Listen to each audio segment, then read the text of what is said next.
春一點點曬曬，卻不覺得很愉快。沒有試過約會別人，電影通通沒有變真，從來不接受思想軟禁，但 breakthrough 也沒有發生，沒有學會特立獨行，跟着大隊我又自憎，每日都在分身變怪物，卻不想乖乖死生，指甲陷入掌心的一刻，我知道了，生活極憂鬱也不會叫我變渺小，現在我要放棄治療，不要逼我笑，就當眾人大聲我獨醉吧，再也不緊要。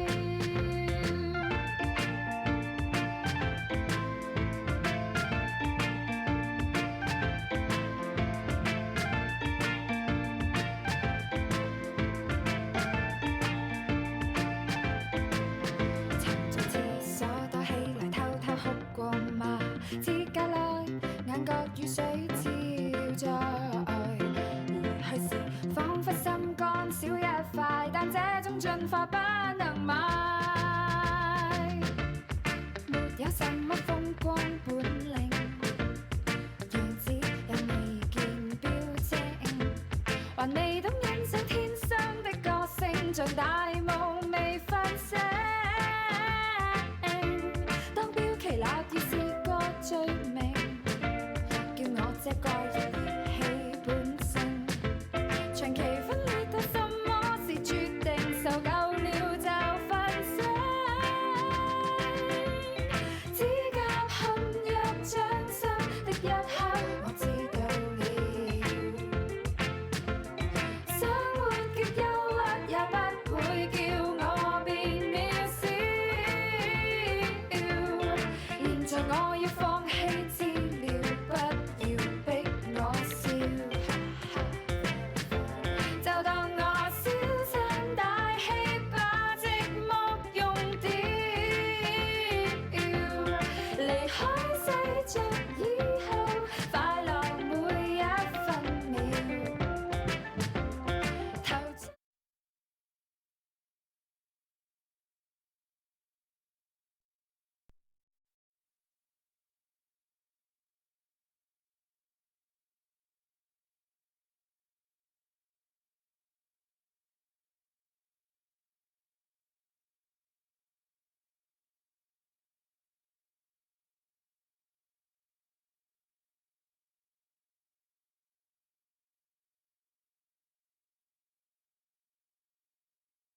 Hello and welcome back to the European semi-finals here at the PMCO 2019 Full Split. My name is John Allen. With me is Blank. We're going to be bringing you the final day where we'll be finding out who is going to go through to those global, not the global stages, not just yet. I'm jumping the gun there. Going to the regional finals for Europe, of course. The best 16 teams will make it through. But if you want to be ready to beat out anyone on the battleground, it's time for some seamless and uninterrupted gaming time with NEX. And if you want to make sure that you can keep up to date with all the action around the clock as we finish the semi-finals, make sure you know when those regional finals are going through. And maybe check out some of the other regions, as well as you can subscribe to the PUBG Mobile Esports YouTube channel. And if you want to play some PUBG Mobile yourself after all the skills you learn here on the broadcast, you can download PUBG Mobile on the Google Play Store or the iOS App Store if you're on that site too. What sort of skills do you think you'd be picking up here? Nunchuck skills? Bow hunting skills? Skills from us. Okay. But from the players themselves, a lot of skills. These guys are a lot of skills. mega good. Mega good. Yeah.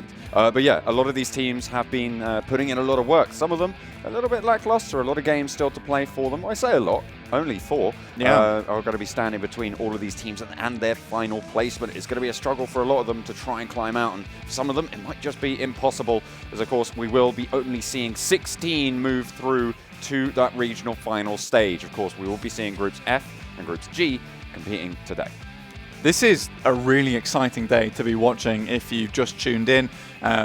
We have basically these teams with their lives on the line right now. They have a certain mark to hit. They need to get through. Currently, we're looking at the Northern Lights, who are on 12 matches played. They are just on the cusp right now, and they have just gone down. They are on 88 points, so everyone beneath them is trying to beat that. And Northern Lights are trying to pull ahead. We have the ranking points on the screen right now. 20 points for first place, going down all the way to 10 with 2. 11 to 16 will only net you 1 point. Yeah, and getting that 1 kill point as 1 point per kill as well will be pretty useful. These are the teams that will be duking it out for the final time in the semi-finals. In Group F, we've got Heroes IceX, MVP Esports, Bit Ice, Evil Esports, FROMHELLL, Kaos, Team Hope, and SIMURGA, 2 of the titans potentially of these semi-finals. In Group G over here, we've got PROMOBILE Gaming, who are still trying to make their way up the rankings, right? The Romania team, who are currently in 20th place, they are in the danger zone right now. Today is a really important day for them.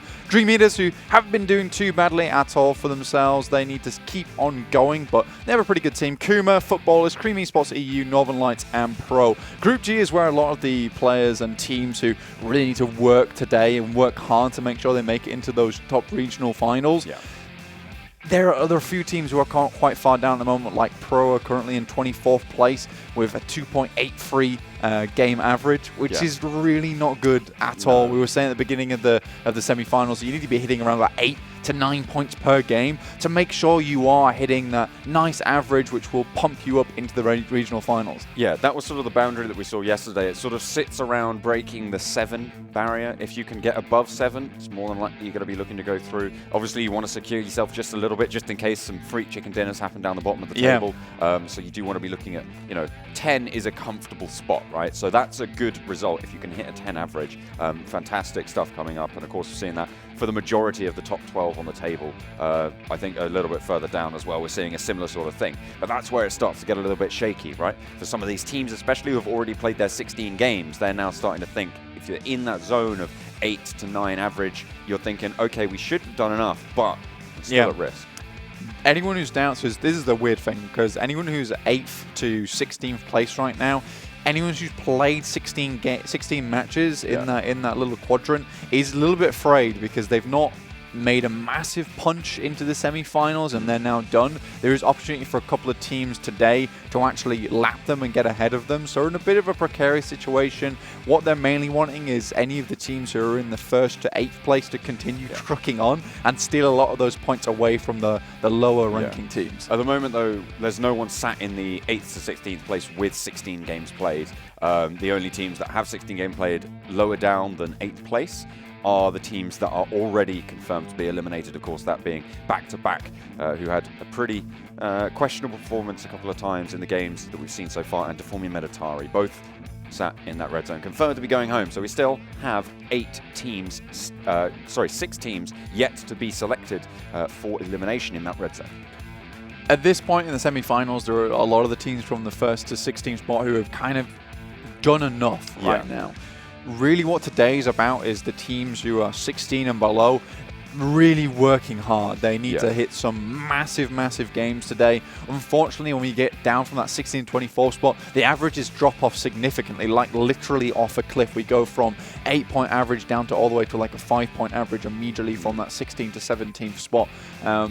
It's a little bit worrying for these teams because, like we said, they need to get a huge amount of points today. It's not unheard of. In other regions, we have seen teams getting 100 points plus in one day. Yeah. It is possible, and I believe there was a region just yesterday where it was a team who was in 15th place, bumped their way all the way up to first place in a single day of matches. It is possible, but for Europe, I think we have some very standout teams so far, and there are some teams who are looking literally just sitting on the wings right now.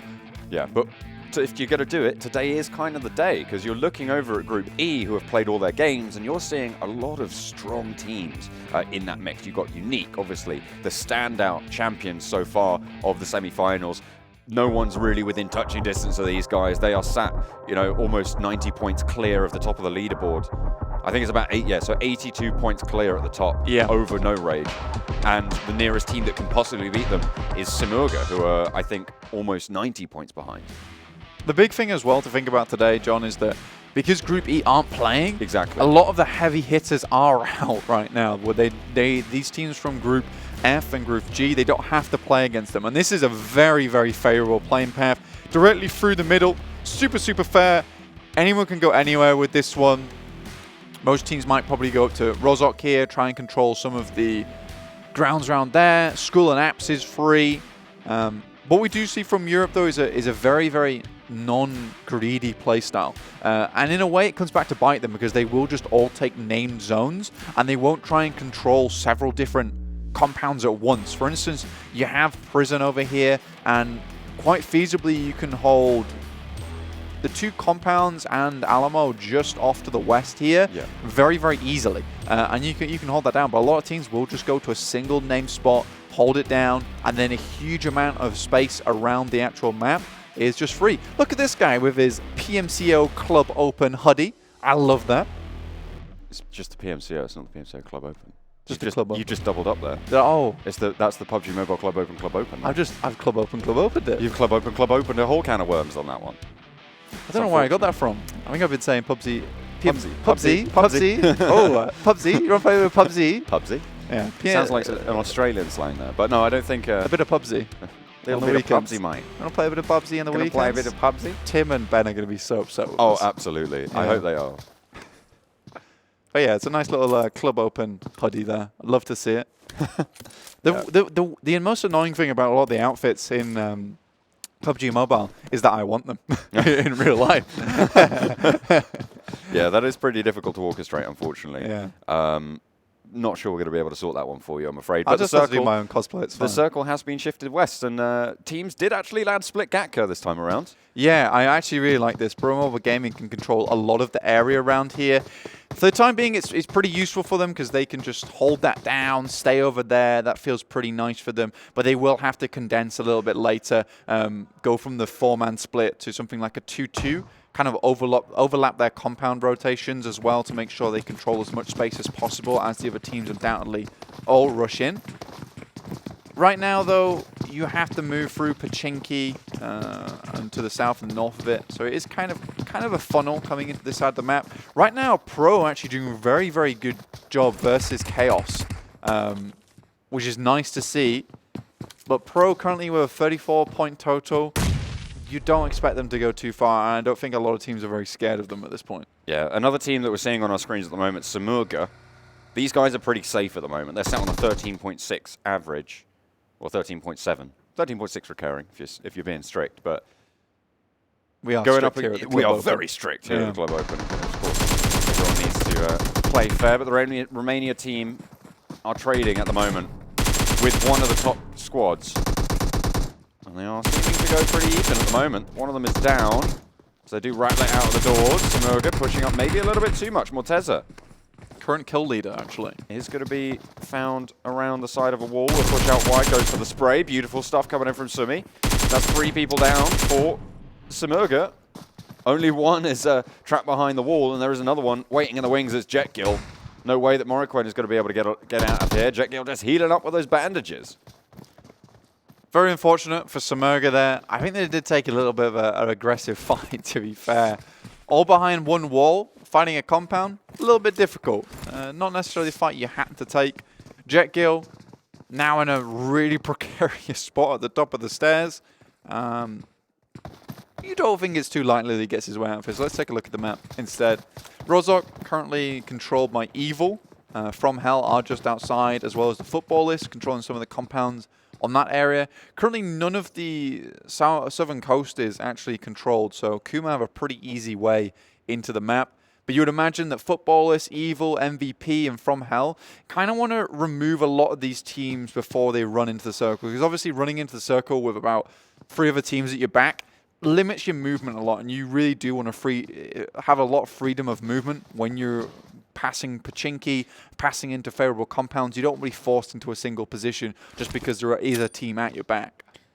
A team that I'm really going to be paying attention to this time is the current team in 17th place. When you look at averages, that's going to be BitIce. They're currently sat on a 6.25 average. The team just above them on averages, Northern Lights. They're also playing today, 7.3 average for Northern Lights, 6.25 for BitIce. Now, BitIce need to try and jump that gap in order to try and escape the red zone. That's really the duality that I'm looking at today. It's going to be between the Northern Lights, who are currently over in Severny, and BitIce, who are over in Lipovka as we speak. Lipovka seems to be their hunting ground so far. It does give them a really nice couple of loot options as they move across Mansion and just north of Shelter. So they get pretty looted before they go into the circle. The problem is now is that they'll be coming over to this western side of the map where sometimes compounds are pretty difficult to find, where it will already be all populated. Like I was saying before, JetGill in a really awful spot.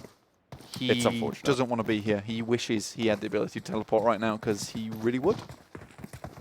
That would be pretty useful, but unfortunately, this is PUBG Mobile. You cannot teleport. Oh, there's the pin on the nade. JetGill will have heard that. JetGill's like, whoa! Like, whoa, okay, but hang on a minute. He goes outside, will get railed on down, gets one knock, but that's going to be a nice blast from the shotgun from Besso. It's going to do the trick. And that's it. That's SIMURGA wiped in 16th. Yeah, no kills. And even if he got grazed by the shotgun there, he still would have gone down. Yeah. An awful lot of damage. Yeah. That's a great start for Romania team. Currently sat down in 20th on 6 points. So again, they are within striking distance of leaving this red zone. So that is a really good start, especially wiping one of the strongest teams in the tournament out this early on over in South George. They should be happy with that. That challenge is really something that you should be paying attention to. So getting 5 points, they've already they've guaranteed 5 points. They've already almost hit their average. What they want to be looking for is to boost that. So they want to be hitting about 6 to 7 points more to try and get up there. And this is what I was talking about at the beginning of the broadcast, is if you can get rid of some of these heavy hitters early, it means they don't steal points away from you later on. Because you expect this team to do well, and if SIMURGA gets something like 25 points on chicken dinner, it means nothing for anyone beneath them. Yeah. Because all it is doing is just securing and shackling these teams into the positions they currently have, because there is no leeway to move that. Yeah, the points are there's so many moving parts in these score tables, and we'll do our best to try and keep you up to date with them, but you know, we're only human, and there's 16 different moving parts going on. No, I don't know about you. I'm a T800. Okay. Yeah, I was sent back specifically to cast PMCO. Fantastic. So what are you doing? I'm casting PMCO. That does make sense. Thanks. I appreciate it. FROMHELL taking the fight with Evil across the way. This is what I affectionately like to call Headshot Valley. There's so much open ground and some nice big hills in the middle of it that crossing it more often than not leads to a bullet to the brain. It does also give you a lot of options here as well. You see Thompson taking shots, and he's immediately able to put himself to a position where the angle to his right is clear now. So it's pretty good. Vaneska, though, and the rest of Evil in a tough position. And look where Thompson's going right now. He's going to get a really nice position. Maybe doesn't even have to go for the trade. Can just feed back information to his team. Yeah, he's going to get the spot. Just gets the confirm on Vaneska. Would have been probably better to get the knock onto Young Gear, but they are just going to push. Look at this, White leading the charge. Straight out of the gates of hell. My, what a hurt. It's going to pour down onto Evil. And they are going to get wiped out. FROMHELL rack up 4 kills. I mean, you could be as evil as you want, but you come up against a demon. I don't think you come out on top in that fight, sadly. Yeah, I would agree with you. I think that unless you are a demon who is also pure evil, in which case it's the best of both worlds. But Evil, you know, they're currently sat down in 22nd on 59 points, so unfortunately for them, that's really not the best of starts. That might have just sealed the deal for them moving forwards. FROMHELL, they're in 10th. They're on an 11.25 game average, so they should be fine throughout today. FROMHELL are actually one of our better teams. I think they are very, very good. They do throw away some games because of over-aggression. Like we just saw there, Thompson could have quite easily just stayed in that position, fed information back, and they could have slowly taken the fight with utility, but they decided not to. And sometimes that does come back to haunt them in the future. There, obviously, it comes through, Evil just get completely wiped by them. We'll see if they can continue to do that, if they do make it to the regional finals, which is looking very likely right now. Yeah. We have Hope coming up against Heroes IceX. Both these teams very, very strong. So either one of these gets removed, it will be pretty tough news. But it looks like Hope is just going to razz on past, go up to the forest area up here, which provides a little bit of cover. And it's a good decision to make this early rotation, because you can take the hill first. If you're being shot at down the hill, you are having the worst time in the world. And currently that's the kind of predicament they've got Heroes IceX in right now. Yeah, the circle shifting a little bit further south means that this rotation is actually pretty smart. Controls a lot of rotations potentially coming on through. Getting there early is exactly what we'd expect from a team of the caliber of Hope. They are playing with 3 players though, which does impede them just a little bit in terms of the amount of control they can have over this sort of territory. Yeah, missing Horosh here is a little bit unfortunate. Horosh is actually a pretty good player for Hope. We've seen him do wonderful things in the group stages. Maybe they're just looking for laddering points here right now. They're sitting very, very pretty in 6th, so they're quite happy with it.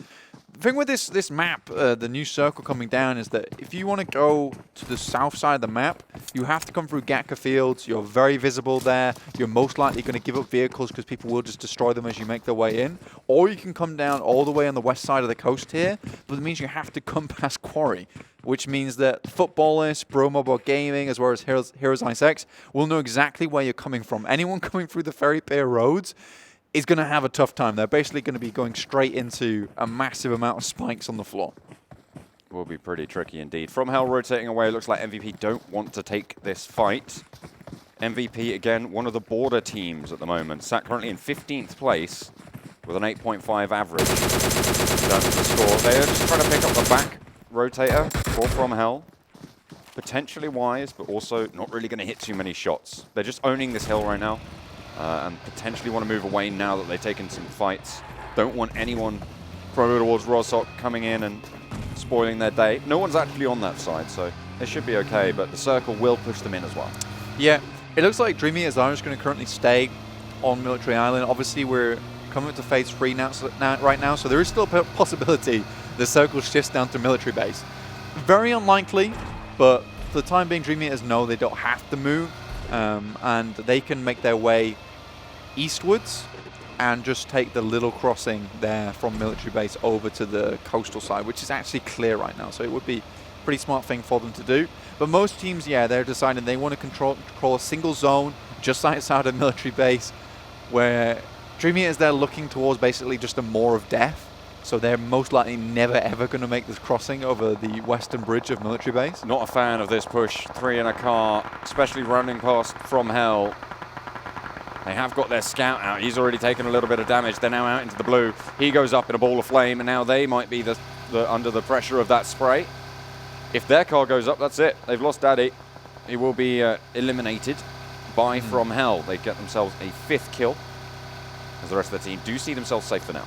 FROMHELL doing really well here. DreamEaters do have to make the cross. The circle moves up towards Ferry Pier and Quarry. Luckily, you can actually go over the east side here, and there is usually a vehicle spawn for the boat, which you can take across to the coast side. So DreamEaters don't technically have to go across the bridge, so I'm a little bit questioning the fact why they aren't doing. They must know there's about 18 teams waiting up on the other side for them. They're a little bit scary, a little bit iffy. FUTBOLIST really have that nice little bit of hill, so you just expect DreamEaters to go down here. I'm not sure why they made this. They could have quite easily gone for the boat. Well, it looks like they haven't got knocked just yet. They might have been pretty lucky there. Advocate actually just went down, so... Okay. Yeah. One of them. They'll take that. They've managed to get one across. Headache has made it. So they are okay on that front, but Hope now trying to control Heroes IceX as well. Going to be pretty tricky to do so. 13 teams remain. Of course, we've seen 2 squad wipes so far. Not too sure if we dropped in with 15. I didn't check, but we might have seen another team go down as well in the meantime. We'll have to take a look at that one. But DreamEaters, they've sent one of their players across. Toffees is making the swim, by the looks of things, over towards the beach, as the Futbolists do control the other side of that bridge. Futbolists, by the way, the highest ranked team in terms of averages without a chicken dinner. They are currently sat, I believe, in 6th place when you look at, as I say, at those averages overall. And they don't have a chicken dinner on board, which is actually quite something. A lot of teams tend to do that. I mean, Futbolists just haven't been able to make it to the end circle without coming into a lot of difficulty, and I think some of that comes down to rotations. You look at this team and you think, wow, these guys are absolutely amazing when it comes to firefights. They are very, very strong. They know exactly how to split and control areas. You come to the later part of the circle, sometimes the rotations aren't so good. I take that back, they're 4th in averages. Ridiculously good. Like we just said before, this team is very, very strong. What to look out for. They made a few little mistakes in terms of positioning in the group stages. They quickly adjusted them, like very, very quickly. And coming to semi-finals, they just seem to have steadily improved. 13 teams with chicken dinners as well. So that means that 10 teams are behind them have also won a game.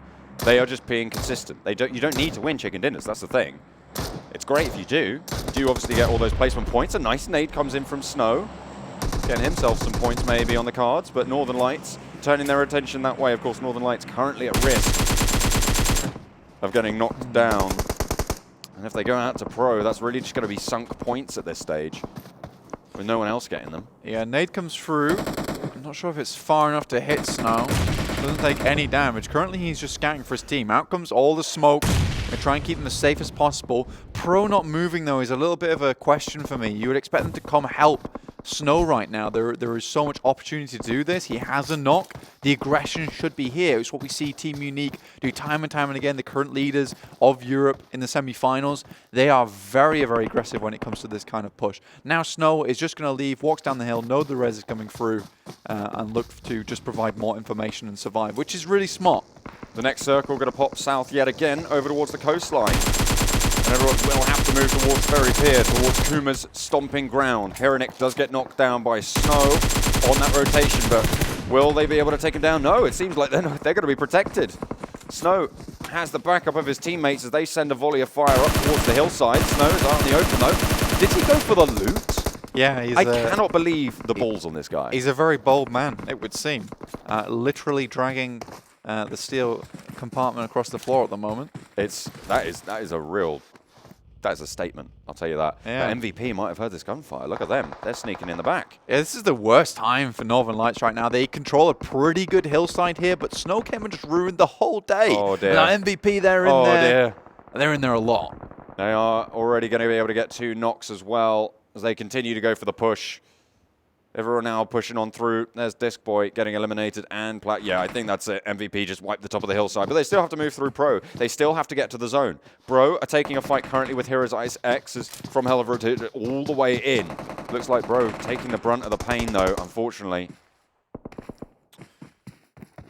This will give a bit of opportunity to Bid Ice right now to actually Big ladder nade. up, because obviously Northern Lights, the ones they were contesting with so closely. Bandita gets back up on a sliver of HP. Yeah. The hand reaches him just in time. KUMA Romania going team. down here feels pretty bad. Carly gets dropped by the nade. Bro is having a real bad time. Yeah, they do just want to get out of this one. They are in the zone. Carly will get confirmed. You can see they just want to get placement points at the moment. They do not want to be dropping their averages at all. They are a little bit in danger here. So they're going to be trying to step up. Romania team continue to light up the kill feed. I've seen them time and time again. They're doing a lot of work, I have to say. But Bro, oh dear, I don't think they were able to get away from this one. Yeah, Romanian Romanian team doing a lot of work, but it looks like Pro Mobile Gaming, they're clocking out of work instead. Nice and early. Pro, though, got a pretty decent position, controlling the entirety of the northwestern side of the circle right now. And it looks like MVP are going to try and wrap around anti-clockwise, insert themselves on the southern side of the map, but that's where the majority of people are right now, holding in these tiny compounds. In Ferry Pier, there's actually a lot of differences in terms of elevation when it comes to compound. So this is going to get really messy quite quickly. But Romania team currently actually on the literal pier itself, peering at a lot of these teams in the compounds. BitIce, as you say, just on the outside, on the outskirts. Romania team, they have control of this nice rock, and it's actually decent cover because they're controlled from pretty much every single side, except for the ones that they're fighting in currently. But if you can't take the fight with Deuces, then you might struggle just a little bit. They've got 2 people now on this angle. They know they can stack up against them. It's a nice rock to hold, and actually the rotation paths are plentiful. If you can get those smokes to get across that pier, across that outcrop, then you can play across the ground that we're seeing on screen right now. Issue is that now we've got the new circle. It's directly on all the compounds here. Yeah. So Cream Esports, KUMA going to be happy, so are FROMHELL. FROMHELL in a really nice spot right now. But a lot of teams just want to make their way in. Currently, DreamEaters, Toffees, he's out on an island right now. He has to make his way in, but how? He's going to have to go up against so many teams as he walks in. It'll be unbelievable if he can make it in. He's got Headache as well to back him up on the mainland. FROMHELL, again, continuing to do work. This team is certainly on form today, it seems. They're starting off very well in their last semi-final showing. MVP under pressure now from the Romania team. 5 kills for them so far. This is a team to watch, of course, in terms of worrying about getting eliminated, worrying about getting into that red zone, or specifically getting out of it. Pro now going up again. Here is IceX on the northern side. Snow does go down, their secret weapon on the floor. Pro just want to stay alive as long as possible. They do not want to go out now, right?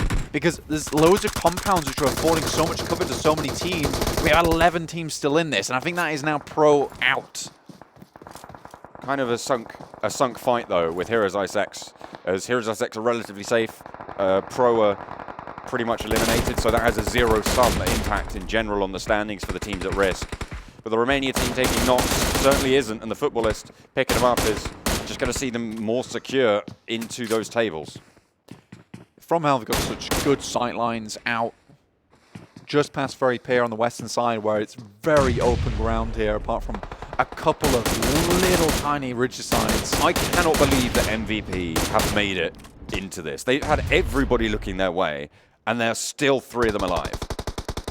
FROMHELL was actually taking shots to them earlier. MVP doing the same. Lear one, does he make it across? Just gets to Danny. Danny will be able to res him. Malicious head just poking out before he turtles it back in there. These guys are insane. How are they managing to do this?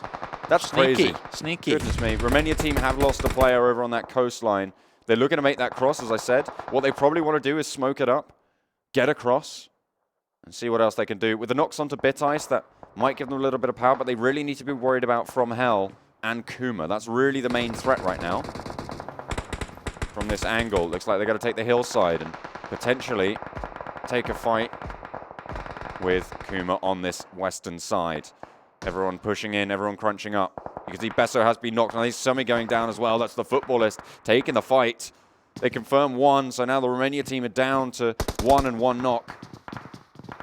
It's unfortunate for them for their position, but they might do enough. Of course, they are starting to gain more points for placement. The longer they can stay in, the better. Circle moves all the way up to HIceX. That's a massive yoink away from all these compounds, and they'll be all running uphill towards HIceX. HIceX look to immediately control the ridge side. Very smart of them. Cream Esports EU, they have a very good chance to actually make their way into Circle 2 and kind of confront HIceX here. I really in this really nice position. I really like the push that HIceX have made here. They pushed all the way to the south side of the circle because they know it's going to be easier to control pushes out. It is risky. It's a statement that you're confident in your fighting because you know all of these teams are going to be pushing pretty much all at once. So having that position strong for now, we might see them on the push of the circle fall back to the other side. The thing though is behind them, it's all open ground. So like you say, John, a very, very smart push here. They can control all of this area in the zone. The only thing they have to worry about is the fact that all the fire will be planted their way now. As you can see, HIceX already taking casualties. They need to be much more careful. I think controlling the open zone is probably more of a beneficial idea to them than trying to gatekeep these teams early rather than later. Oh dear, Selim, you might want a gun if you're heading that way. Nico's there. We'll rattle you down. Certainly give you a little bit of pain to be getting on with. We'll get the confirm as well. MVP, they take a few kills, but then they get taken down by FROMHELL. As HIceX now need to start to control these rotations. One of them has been knocked. MVP managed to finish off KUMA there, we saw. they go for those rotations. 5 teams now remain. The crunch is on. Blank, we're only in phase 6. It's because it's such an awful rotation that a lot of these players have to make out. Every time anyone makes a run, they commit themselves to the idea that I am going to show myself to literally everyone else who is hiding out in this compound. FUTBOLIST, they tried to make that rotation that I was talking about earlier that HIceX would have a massively good bead on, which they have. They've taken down a couple of players over here. Esports EU, they're just on the cusp of the circle. They cannot stay here for long, but while they can, there is really good cover afforded to them. In terms of the stakes of the tournament, all of these teams are relatively safe for now, so it is a little bit lower stakes than if we'd seen one of those other teams be able to roll on up. We'll have to wait for the final scores, but at the moment, it's huge kills coming in for these teams near the top. Here is IceX on 9. I think FROMHELL are up to about 12 or 13. So massive performance. Yeah, there we go. 12 kills for FROMHELL. The major team to think about who is now actually out of the game was BitIce. They were contending with Northern Lights, who went out early, and they actually managed to make their way all the way into 6th place, which is very, very good from them, and will give them some nice points going forward. Sun, looking for that nade, tosses it over the top. It looks good to me. It's going to be good as well. Double knock comes through from Hell. Feel the pain. Will Hell freeze over from the Heroes Ice squad? White's now looking to try and get the res. Actually, that did some damage over to Deuces. FROMHELL suffering heavily as the rotation comes through from Cream. And now they're trying to play from the top side. You've got FUTBOLIST Tron as well, still going. Solo player. We say this about HIceX all the time, but they know exactly how to funnel you into where they want you to play. They're so good at this in the final circles. 3 teams still alive. Tron is still trying to make his way through. He's covered by a lot of trees over there as he makes his way forward. Potentially he can get a side swipe onto either of these teams, but they both need to be a little bit more wounded before he can do the trick. Oh, he does get spotted out. Silas knew? Silas is going to be checking that angle. They know that there's a 3rd team somewhere. They know something's up. But in the meantime, they have to worry about Cream. If they're taking a fight to the left, they need to be worried about their right. And it's going to be Cream to capitalize on the position. A nice rattle down from Silas. The iron sights on the AKM, doing a lot of work. Focus now, moving out wide, looking for the res. Lass is going to have to walk into the sidelines of Silas if he wants to go res Zuku. So Zuku's pretty much just got to wait here or crawl back up to his teammate. Tron going for the nade. This could be good. Lobs it over the top. I don't think it's going to hit anyone. Might damage Yakif a little bit. Yeah. Yakif will be okay for now, but there's a second nade to follow it up. Might be zoned away from his position. Does go in, does go down, but Tron falls first.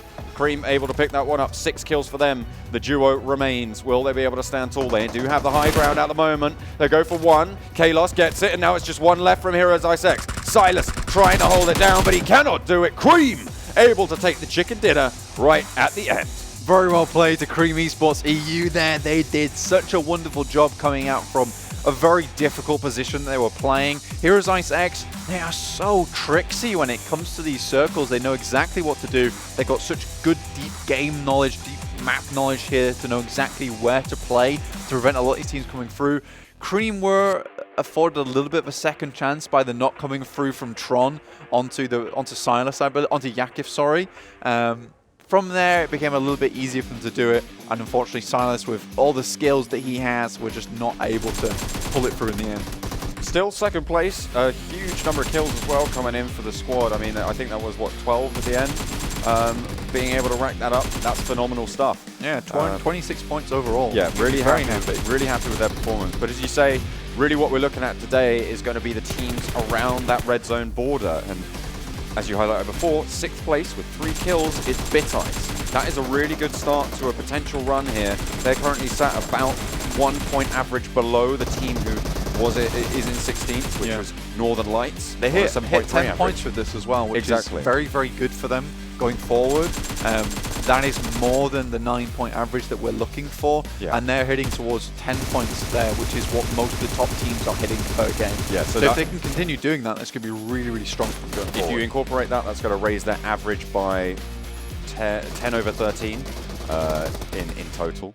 That's going to be the shift that you're going to see, which is not quite 1, not yet, but it is enough to make Northern Lights worried. Of course, they're going to be dropping their average as well with a low-scoring game. So they might have managed to get that shift going over. We'll have to wait and see, though. right now it's just like a couple of puppies like scrapping at each other, trying to push the other one down. Yeah. But IceX currently coming out on top at the moment, quite literally, so this is really, really good for them.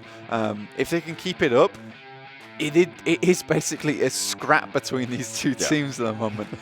We're going to do a quick break. We will try and have the standings up for you after the break, so don't go anywhere to find exactly how those rankings broke down.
PUBG Mobile Team Deathmatch.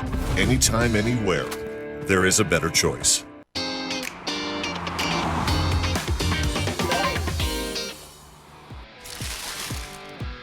Ability to take a fight with teams. Both teams just so slow to do it. And also, how does he not get that spray onto Christo? Headache gets spotted out in the corner. They are rolling straight over the top of him. Is he going to take the shots? Yes, he will. Kitsune does fall pretty early on. Gets behind the vehicle. Unique will not be able to save them. Well, they will know now that the DreamEaters are here. So will Magic. Taking a fight. We've seen them do this before. If they win it really very quickly, fine. But if you go in like that... Shout to them, but they want to make sure that steering them down first. DreamEaters, though, makes the push up to here. A lot of them going very low, the rattles off, and they get wiped, and that's going to allow Asteria Myth to ladder up yet again. Lunatic maybe just looking to heal out in the zone. Are very low. Well, not very low, but they are all below 100. Not going to be super happy with that. A full 4. The wrecking ball of Unique rolls on through, but one goes down. It's Old Boy. Another falls as well to Lutz.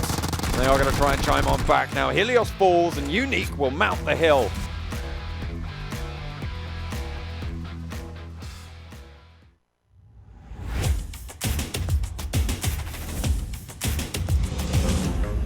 Both of these teams had a pretty poor game 2. Oh boy. XG and Cream, so neither of these teams are going to want to go out This is about early. to be so rough for Brazilian killers. IN, are they actually giving it up? The timing, they might just be leaving here. This may well turn out in Brazilian killers' favor. They're about to start coming across. And then it's all over for you. Jonathan so far has been very bloody strong. What are you playing at, mate? Okay, never mind. Not the very greatest. weak. He went for the Yeah, I quite like snowmobiles on this map. They feel very comfortable to drive, so that's good. Stick to the ground. Oh, talking about comfortable to drive. Tempo trying to go for that 360 barrel roll. She's alright. 5 points because they did stick the landing. Yasha up the stairs, does find the knock, refrag from Unique's teammates. Kitsune looking directly through the window, a really strong play here. 2 downs, very low HP, and he goes. Doesn't get the knock, hang on a minute. How does he survive through that? Unique, they're really on the ropes now, but finally. Spraying down on actually And they're going for it. Is this going to be execution? And yes, Iraqi Elite is going for it. And a car. Quiet, falls. Rivalry could go ahead there at the end of the game if it continues on. S7 at the moment, 4 kills in the bag. Oh, you're sliding. Ooh. All right. He made it into the water eventually. Yep, nope, we're fine. Nope, they're still falling in. All right, well.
Hello, welcome back to the European semi-finals.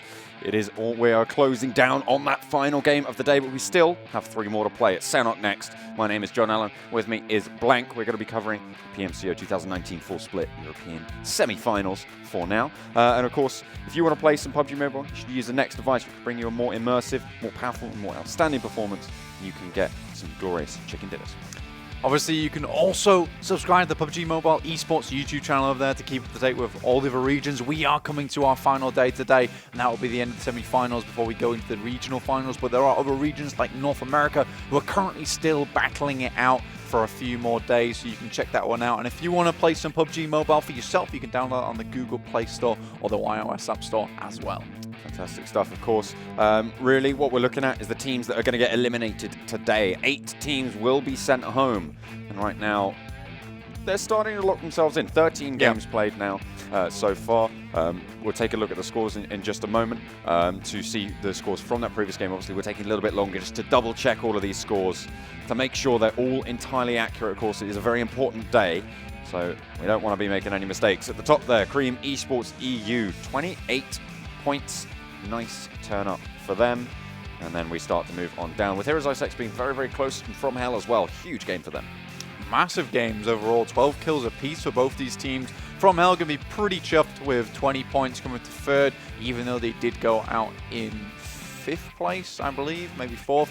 FUTBOLIST there with 10 points for placements and 6 in kills, so 16. Tron feeling very happy with himself, getting to that 3rd position. MVP with 11, remaining team with 9. BitIce also with the 9 points, and Team Hub with 8. So there's 3 teams that I've really got my eye on today. That's Romania team, that's BitIce, and that's Northern Lights. Obviously, one of those is not like the others.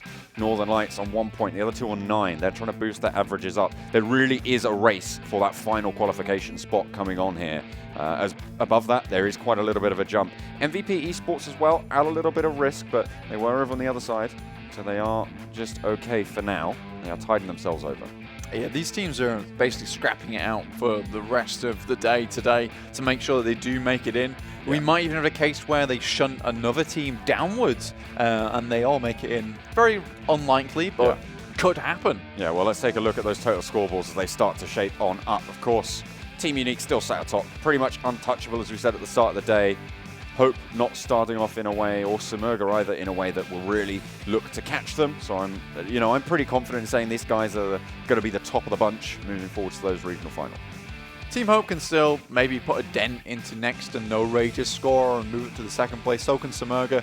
Well, as you say, John, FUTBOLIST, Cream Esports EU, and everyone on this page is pretty much locked in, and it's more for pride than anything going forward. Yeah. 2nd page and last page are the pages where we are going to see some movement. Because EU has been a little bit more, I guess, of a nice bell curve when it comes in terms of points. Yeah, there you go.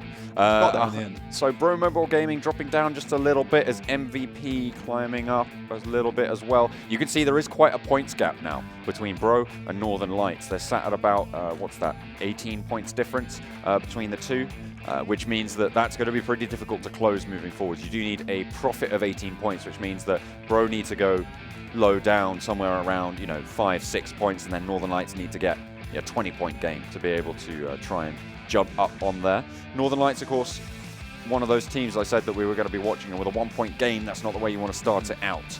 It's interesting to see that we've got Chicken Dinners all the way down, though, to 15th place. Yeah. BitIce as well, and Romania team, both ones to watch as well. They're on 81 and 84. I think it was, 87 for Northern Lights. So these are the 3 teams really vying for, essentially, the final qualification spot. That is, John. The good thing going forward is that these teams can know that although we are on the final day of the semi-finals, these 3 last games, they are not a sprint. It is a marathon. You have to make sure that you can bear in mind that a team might have a really bad day today and they might get 5 to 4 points, sometimes even 1 for the next 3 games. As long as you are hitting 15, 10 points per game, you have a chance to lap them there. So these teams cannot get too over-aggressive, get too excited and try and go for a massive game now. Yeah. You just need to make sure that it's a decent game going forward. And we've seen some pretty crazy stuff happen on Sanhok before. I mean, it is one of the more tight maps in terms of things that can happen. And anything is it's like a crucible, really, of firefights and skill in terms of your gunplay, your IGL skill. coming into play a lot as well in terms of calling those rotations. This is like the new game show, Sanhok, things that can happen. I'll take things that can happen on Sanhok for 500, please. Thank you, Alex. Appreciate it. But yeah, so very, very interesting map here. Mostly looking to make good rotations around the map. Yeah. It is a very, very easy map to rotate around. It is fairly small. Well, easy in terms of the speed at which you can do it. Yeah. Someone is going to catch you off guard, though. Most people will hear you from a mile off. And if you hear gunfire, very likely that you could make a stroll down on over to that gunfire and join in on the fight as well. So teams do have to be really careful when they take fights coming into match 2 of the day. It's groups F and G with a very, very nice and easy playing path. We see this one very, very often. It's just from Tambang all the way up to Camp Bravo up here. Pretty much everywhere is open right now. Yeah, there's very rarely a plane path which isolates places away from Sanhok. So again, people will have the pick of the bunch. As I said before, really 3 teams we're going to have our eye on in terms of the shifts that can happen for qualification spots. That's Romania team, that's BitIce, and that's Northern Lights as well. So we'll have to see where they opt to drop. Romania team look like they're going up towards Hatin. KUMA might be following them as well and contesting for that spot, so not the greatest of starts over on that side. BitIce going relatively alone over towards Mong Nai. They tend to play up here and then they move down to Camp Bravo and loot that next. It works out really well because everyone in Europe never ever loots Camp Bravo or Barn, ever. It is just a place that people do not go at all. Kaos currently fighting with Pro. It feels like Pro and Kaos, although they're right at the bottom of the ladder, they've got a little bit of a problem with one another at the moment, or at least an agreement. Let's just scrim and do hot drops here. But last day. But this is the thing as well. These are essentially what I like to call sunken points, right? There's no shifts that can happen here, which means they're taking the points away from teams that could potentially have a better chance of getting it done. Of course, KUMA vying with Romania team over in Hatin, Northern Lights over in Ruins, and as I said before, BitIce over in Mong Nai. They're pretty much on opposite sides of the map, so they might not clash until much later. The rotational games will be very important. The only team at risk at the moment, Romania team. BitIce have got a very, very nice little position now for themselves.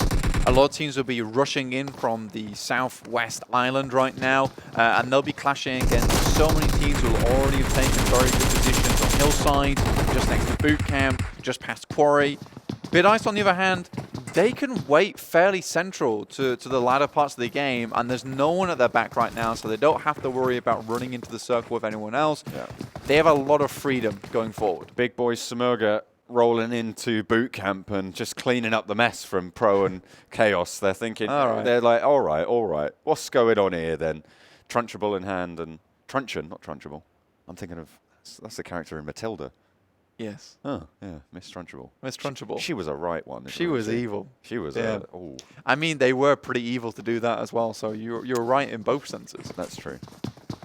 That's true. No pigtails allowed in boot camp, unfortunately. But SIMURGA, they do clean up the pieces there. Romania team have rotated away from the fight in Hatin, so smart stuff coming out from them already. As Bro, they're just a little bit further south of Painan, where currently HIceX are looting. Just holding up for now. You would imagine that HIceX are going to stay here, and ProMobile Gaming might try and do the same thing and go for a river split down here, just because you can control the bridges, and the more players that you can remove out in the blue early on means the less you are contested going into the circle. So in my opinion, it would be smart for FUTBOLIST, HIceX, and ProMobile Gaming all to hold these spots to themselves and try and gatekeep Creamy Sports EU as well as Northern Lights. Northern Lights might opt to go north towards Romanian team and KUMA and come in over the western bridge just past Tapmok, which would also make sense. But again, they have to make a decision. And I think the decision to go north would probably be more sane because you don't have to walk through 10 other teams to do it, only 2. That is a smaller number. Yeah. And yeah, if that math checks out, actually. Did you just... I saw you with the calculator. I did. I actually did. You're 10 like, minus 2. 10 and I got a 2. positive result. Wow. Which does, in fact, indicate... A positive result. Yeah. For both senses of the I'm word. thinking like a processor, mate. I'm thinking like an ALU. Oh, yeah? Yeah. Very cool. That's, in general, how I aim to be. You know, more like an ALU in my daily life. Every day. Just day. keep efficiency. Every day I'm checking my flags. You know what? I don't really think you are, because when I try and message you to wake you up early in the day, you don't do it for about 2 hours. And you know, my PC at home, its processor tends to wake up the PC I don't in 10 believe, seconds. I do not believe that single-digit hours exist, okay? Like, you keep telling me that they do, and I'm just like, no, I've never seen one. I've never seen this man in my life. Oh dear. Futbolist rotating around the south side of boot camp, where of course SIMURGA did clean up just a little bit ago. Only getting 3 kills, of course. Pro and Chaos just having it out there before. They do get a couple of points each, but really nothing to write home about. Rotations won't be forced out for a long time yet. Still a minute before the circle starts to close, and of course with Sanhok being so small, you can just get it done no matter what. Looks like HIceX are now starting to make the wander up into the circle. I feel like they felt that Cream Esports EU and Northern Lights taking too long for this to be worth it anymore for them. So they can just kind of wait around Quarry and wait for teams like PMCO Gaming, who are most definitely going to go north side. There are a couple of compounds here you can hold on to as HIceX 2 to kind of just stop PMCO Gaming at the door. We've got Advocate on our screen right now versus Hope over here, and now Eclipse and the rest of the boys funneling in. Hope trying to take this compound away from them. DreamEaters have been spotted out on this approach, so Hope do know what's up. Check out that bait gear though on Matic. This guy's flashy. This guy's flashy as all hell. Also quite visible. The full set is quite a statement, certainly over in Sanhok. Yeah, it kind of is. I mean, I'm about it though. Oh, hang on a minute. There's a third party coming in, I believe. Yeah, PMCO Gaming also taking a lot of fight with HIceX right now, which is fair enough. I mean, HIceX were trying to gatekeep them, but it feels like HIceX were just not able to hold on to this. They've done this many times before as well, trying to hold teams outside of Quarry, and often have been just blasted back onto quite easily. In this fight, though, FROMHELL are actually on the back of Hope's push, and they did spot them out. The res did come through, but now FROMHELL know there's a fight going on. There's a bit of a standoff. Northern Lights actually rotating up north through Romania team and KUMA's paths of travel. We'll see what they're able to do with it. But here is IceX continuing to take the fight on the south side. Cream yet to make the cross on the river, but they will need to do so in a little bit of time. Northern Lights making that northern rotation I was talking about before to go over the western bridge. KUMA have already made that rotation, so they only have to go past Romania team right now, who I believe are in one vehicle. They could quite easily get caught out here, but they are on top of the mountain right now, so they have a lot of good angles to watch for Northern Lights coming in. We'll see if they do try and hold back Northern Lights, because you would expect this kind of rotation from a team who did just play Tambang and Ruins. But the fight rages on between HIceX and PMCO Gaming still. We'll check in with them and see how many players each team has lost, but currently you've got FUTBOLIST, FROMHELL, DreamEaters, and Hope all around about 100 meters a distance of one another. Pretty ridiculous. I'm really interested in this fight between the Romania team and the Northern Lights as well. Both of them are going to be aware of each other's presence, but at the moment DreamEaters are clashing with FUTBOLIST. A couple of frays going forwards, and actually they're clashing with Hope as well, because Matic's out the window. 3 players from FUTBOLIST down, and they're doing all right. The DreamEaters, they aren't going to be able to push Hope out just yet, but they might get a couple of kills nonetheless. Seeing what they can do. The Northern Lights as well, they are watching Romania team just run away. Neither of these teams are going to want to fight, which might just put them both a little bit safer in these positions. I think FUTBOLIST came along, and their bark was worse than their bite here. And it really was the two other teams were like, no, this is a fight between us and Hope right now, okay? You may wander onwards, but never come back. Never ever come back. At first light on the 5th day, look to the east, and you'll get 3 kills onto FUTBOLIST rolling down straight onto you. Unfortunately, there was no flashbangs involved. Otherwise, that would be much more literal to the truth. You can see Headache over there. He is currently just behind the rock. Hope are still playing with 3 players, but we know this team is incredibly strong, especially Matic. You saw him just laser down a couple of players over there. Ooh, look at that pirate hat. Yeah, which does indicate that he doesn't have a hat either, a more armored hat. Known as a helmet, colloquially. A hat. a hat. A hard hat. I mean, if you double the hat, you have helmet. Does that mean that if you get a hat, that's a level 3? That's level 3. That's a level 3. Hat. Hat here. Come grab your hat. That's the new voice line coming to the game pretty soon, dude. Yeah, Should October. be. Yeah, absolutely. Romania team and Northern Lights still on that northwestern island. BitIce have rotated down just to the south of MVP, who are potentially within striking distance of this squad, but it will be a little bit difficult for them to do so. We'll have to wait and see. HIceX still currently have all 4 players online. I used a little bit of magic over here. It's our second screen. Hint, hint. But all 4 players alive means that they still have a pretty good chance at staying alive in this circle. SIMURGA still holding down on boot camp, but DreamEaters, as well as FROMHELL and Hope, are all holding this compound because it's so central. I mean, a lot of these teams won't have to move henceforth. This is such a hot spot for everyone just clashing against each other. The fight here has been going on now for a solid, I think, 3-4 minutes. I won't call it a fight. It's more like teams just... Standoff. Yeah, yeah. We'll go with that one. Yeah. I would say DreamEaters, they have the best position. They've got the outside spots. They've got all the angles that they need to cover. I'd agree. And they don't have to worry about FROMHELL either. They only have to worry about Hope. Whereas Hope, on the other hand, they have to worry about FROMHELL coming behind them and maybe going for the ambush. HIceX and Bro have separated from one another, and we'll be going for a little bit of a separate fight. A long rotation coming in from a Romania team. In the meantime, they are moving back down towards Ruins and the southwestern island, and look to cross over just south of Bootcamp, whereas Northern Lights are making that break over towards the northern bridge. Both of them remaining safe for now, which is really the aim of their games, right? To just try and get those averages, try and just get 10 on the board, keep getting 10s. That's what you want to see, 9, 10, 11. Perfect for these guys. That's all you want to see. You want to see all the judges with 10s in hand. BitIce looking to go for that as well. Like I said before, they go from Mong 9, they go down to Camp Bravo, loot there, and now they've just moved across to just north of Ban, holding down all these compounds really central. All they have to do now is wait for teams to crash into them, and with this massive clump of players on the southwestern side of the circle, they're not going to see teams for quite a while because KUMA, Evil, MVP, they're all very happy to hang around the areas they're currently in. Yeah, the most difficult push, as you say, is really Romania team, who could potentially be funneled by Quarry here.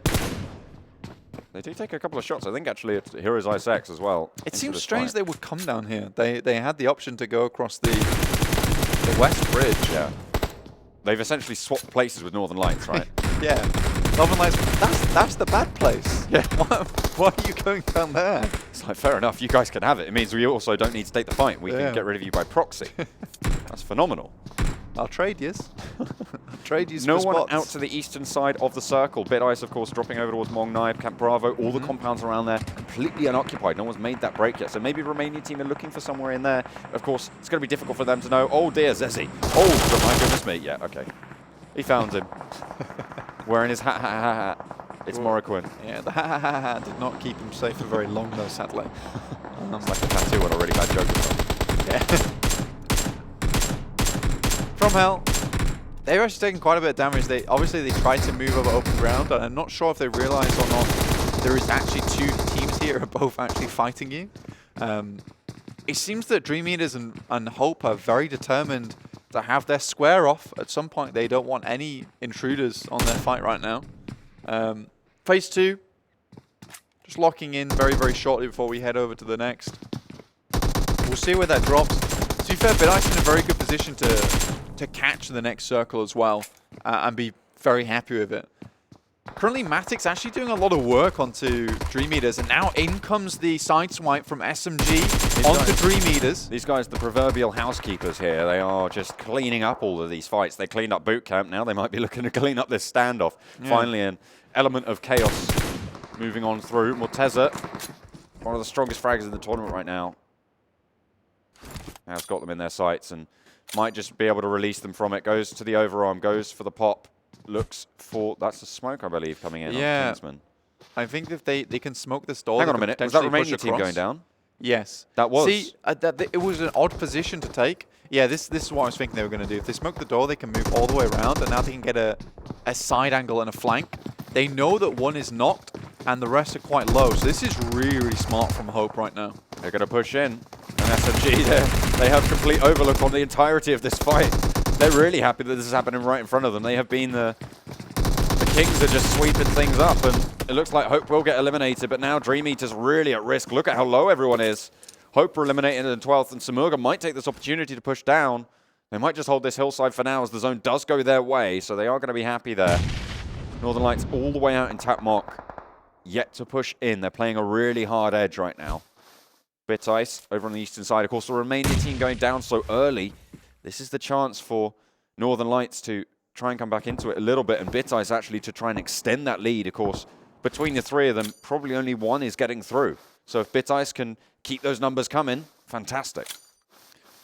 So far, they're setting themselves up for a good day. We still need to see them hit that 5th spot or get a couple of kills on board, which they might actually potentially do right now versus MVP, who are coming to meet them along the way. Homer does get the first shot onto Danny, though, so this is starting things off well. But Evil are poised and ready to come in for the third party, but looks like they are just going to stay put for the time being. If MVP go down here as well, that's a really low-scoring game for them, and actually potentially allows another spot to open up. If they have a couple of poor performances in a row, could be the start of a poor run from them, and potentially a disastrous one. Will be pretty tricky for them to drop all the way down, though, after their game last time around, which did see them get quite a few points moving on forward. So potential, but it's highly unlikely to see them shift about too much in the tables. But BitIce really the ones at risk in this fight. Yeah, a lot of their points on the line. Homer finishes off Danny now. So MVP down to 3 players. Evil still yet to move. Evil is very intent on making their way up towards the top spots. Nice little split here from BitIce right now. They have the good comb over. Motvik looking to go for that flank. He has to be wary of Evil, though. If he goes too far, Evil will spot him out, and he's going to be much, much too far away to even go for the res. What a couple of shots coming out from BitIce. Nice stuff over onto MVP. That's going to see Militia on the floor. And now Daddy just trying to pick up the pieces for the rest of his squad, really. I'm not sure. I think Lear one's down as well, potentially. No, he did just get the heal off. So they will be back up to 2, but the cross to Militia, pretty much impossible for this squad with Evil and actually KUMA now coming in to watch over it. It's going to be pretty tricky, but another shot comes through from Homer. Will take down Lear one once more. Evil might just be waiting in the wings here, but Militia will be spotting this push coming out. So they will be aware of it. Well, they should anyway. They are at risk, looking to get the res. Managed to make it to the rocks. Managed to make it close on in. Goes for the spray. And not too sure what he's going for there, but falls back. The rest of the team trying to push out. Daddy goes down. Lear one now. Fraction of HP. Gets the first aid off. BitIce very, very close. Oh, that's a Molotov going straight into the window. Not going to be happy with that. The burn is on. Another one as well. Oh, that's brutal. Somehow he's managed to find himself safe. The nade doesn't go in the building. They are just trying to find the sides of it. Oh, dear, that's outside. Is that... Yeah. Okay, it's just a flashbang. Okay. Not the worst performance, but in comes KUMA now, rattling it off over the hill, and they want really at risk. BitIce, look, oh, both of them get knocked, and now it's just Geki. Northern Lights come in, out of nowhere. They're taking BitIce down, their only competitor as well, making sure they're going to have a really bad game as well. Unfortunate for them. Northern Lights did make that long rotation. They're now an X factor into this fight. KUMA might try and sideswipe as well, as MVP do pick up the pieces. BitIce still have Geki going. He's making his way very, very quickly away from this fight. And now Northern Lights are locked in with KUMA. Yeah, Geki has to get away. He knows that he just needs to ladder up right now. They got a couple of kills on board from MVP, but he is running into a lot of teams. It's going to be Snake Central for him. Flaxer down there does get taken out by Schlumpy. KUMA trying to have a good game too, but they start the day off on 42 points. Not good at all. Very nice spray. KUMA doing a lot of work against Northern Lights, and this is really not what they wanted to see. I mean, they've only managed to get 1 kill so far. If they go down now, it's going to be pretty disastrous for them. Certainly moving on forwards. And you can see they are just getting cleaned on up. They might just want to get out as fast as possible. Disc Boy, I believe he's last remaining now for Northern Lights. A really tall order to survive this one. The circle will push away from them as well. Through MVP and through BitIce once more. Northern Lights just hang on. And BitIce just want to stay put.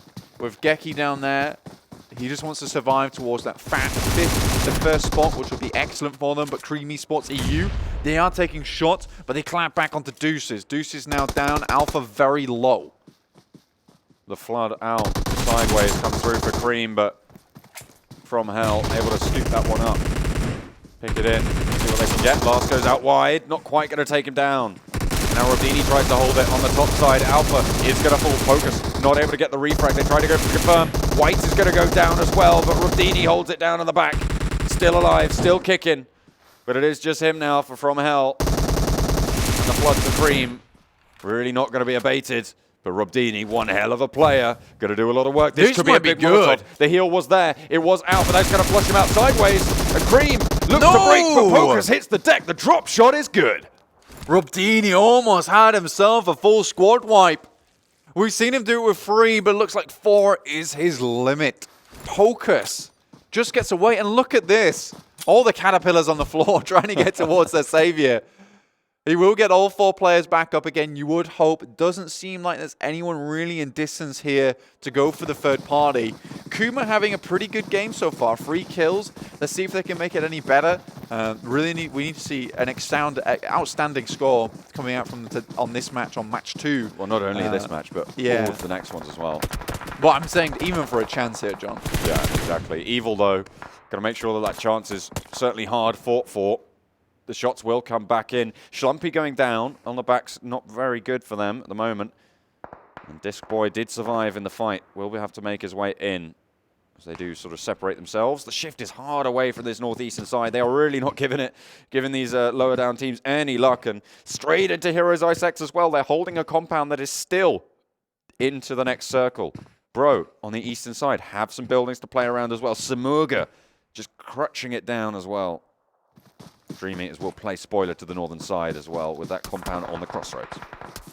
Here's IceX with the only compound within the circle right now.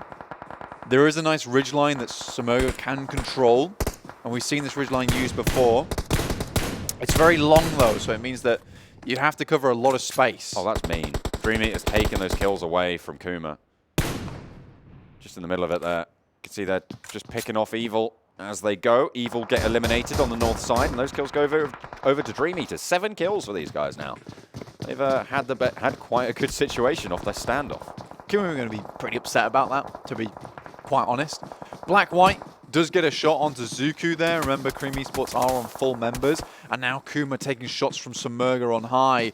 In comes the blue, and it forces them to move. In comes the spray, does find Tabsy. Sushi is the next victim that they look towards. Looks like 3 players for KUMA are up. They do go for the shots, but one of SIMURGA does go down as well. They need to be worried about HIceX on the flank. Sushi, very, very low, does get the heal off. Out in the blue, though. The pushes need to come through. I don't think Morteza spotted that. He will now, though. Across the road, Zana goes, and down he falls. Unfortunate. They do need to shimmy in just a little bit. You got Schlumpy all the way out in the blue. No way he's getting it back up. We'll try and out-heal it. MVP taking punishment from the back. They've got Cream to worry about as they push in through pretty much everybody else. Checking if BitIce is still alive. They're not. Geki did go down quite early too. That's KUMA pretty much done, sadly. Schlumpy still making his way in. Sushi too, but the circle is hurting. It is phase 6 now. And they both do go down. KUMA is now out. Northern Lights are out as well, so our 3 teams to watch are relatively low scoring, unfortunately for them. The DreamEaters doing very, very well, though, as the circle goes to them once more. They're up on 9 kills now. Doing a lot of work as Bro mount the hill. HIceX will need to leave their compound, and SIMURGA now vying for it. You've got Kaos, who's still just chilling out in the zone, trying to heal away. That's for Cream. That's for Cream. He's making the dash in now, but you can tell he's going to come up against DreamEaters soon. DreamEaters do control now the circle, but there's still a chance for SIMURGA to make their way in. They have a lot of space to work with, a lot of LOS to hide behind. Yeah, SIMURGA spot out Cream as well. Oh no, that's DreamEaters who find that kill over there. SIMURGA actually taking punishment from HIceX across the way. Only 3 players up for them, and Panda's been spotted out as well. But they are going to wrap it back onto Advocate as Morteza leads the charge. 7 kills for SIMURGA. Of course, cleaning up a lot, as we said before. Doing a lot of work, and Morteza, one of the highest fraggers going. 2 kills already on the game. DreamEaters is currently in that 2-2 split, which means that, sure, they control a lot of space right now, but they're worried about taking 1 hit and then not being able to get back up again, but they do control a lot of space in this circle. As long as they can hold down ProMobile Gaming as well as HIceX, they're set up very well for the late game. Nice name. But they do now have to move. They just want to get rid of PMCO Gaming and HIceX. PMCO Gaming at the least, because that will give them the opportunity to move forward. There's a lot of rock, paper, scissors positioning going on here from all of these teams. Everyone's weak from somewhere. It looks like DreamEaters are getting the better end of it, but there goes Bro, and they're going to roll on in, get a couple of kills, immediately put the hurt down. So it's really, really tricky for all of these teams. Eclipse gets the heal off for the DreamEaters. Black White's nade not quite going to be able to find it just yet. DreamEaters with 2, but they are really wildly split here. Here is HIceX really going to suffer now as Bro may look to rotate around on them. Yeah, Molotov comes through from Black White there, just splashes behind Eclipse. Now PMCO Gaming are trying to worm their way in. Eclipse definitely saw that, but instead he's going to vie for the information game, seeing that HIceX are also taking fire onto PMCO Gaming. Very, very smart from HIceX get eliminated. Yeah, PMCO Gaming, very, very smart there to hold off on that. Oh, he's gone all the way out into the zone. Toffees does suffer, though. Eclipse maybe looking to break down south. SIMURGA have the zone as 3 teams now remain. 2 players alive. Panda holding the rock. Morteza at the back being the anchor. Mackie taking fire from Eclipse, and actually Panda as well, able to pick it up. Eclipse out to the left. Morteza, have you spotted him? He is going to get up. He is going to go for the fight. The spray is there, but Morteza goes down. That's disastrous. Panda should be able to get this one, clean it up, put them into at least second, and now Bro are up the hill. They're suffering heavily, and now it's just Black White. He's going to go low, and SIMURGA take it home. Chicken dinner once more. Playzone takes him out. But SIMURGA taking themselves to the top, and it's about time as well. We've seen a little poor performances, but this is them back on form, right at the top. Very, very well played. Total of 15 kills. No, not 15 kills, but 13 overall. Really well played to them. Nice to see as well. Morteza getting 5 kills on the game. That should be seeing him, I believe, right at the top of the frag list. Panda with 6 as well coming into the team. Of course, both of those 2 surviving right until the end. Nice stuff coming in. Started out with a little bit of chaos, as we said. Nice out the window drop shot coming through. Style points on that one. Yeah, he's just styling on them in a big way. Oh, yeah. I think the major thing there for me is the DreamEaters knew what position they had to hold, and they knew where they had to go from there. So I think DreamEaters, they were probably the smartest team there. I like the 2-2 split coming out from them. There was a bit of a yoink on the circle towards SIMURGA in the end, and SIMURGA really, they should have had to move away from the position they were in. Yeah. They held strong though. This is what they do a lot of times. Yeah. They just hold in one position and they will the circle to them. But I think if any other circle happened there, whether it went northwest or northeast, I'm pretty sure that southeast, I'm pretty sure you would have seen DreamEaters have a very different game. Yeah, it would have been pretty tricky. But speaking of teams that maybe had some questionable plays, looking at Romania team there, the rotation all the way down south to try and play around that quarry funnel. Really not the best of ideas, and Northern Lights pushing around the north did come a cropper into those fights. They might have been able to take it on the northern side, but they came up against some really strong competition. It was as if they were playing Uno, right?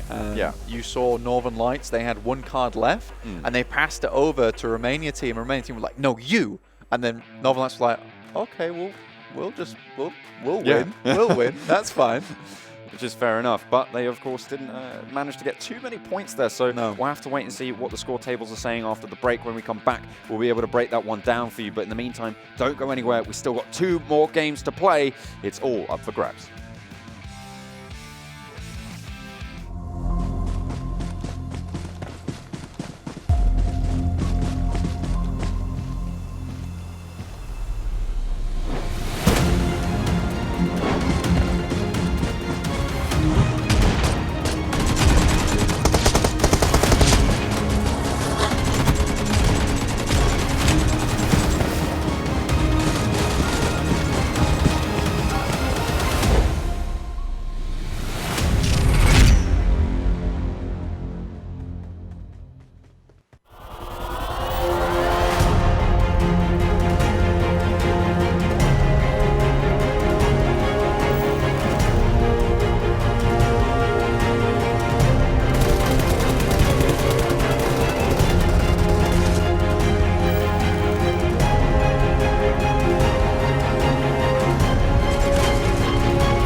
ability to take a fight with teams. Both teams just so slow to do it. And also, how does he not get that spray onto Christo?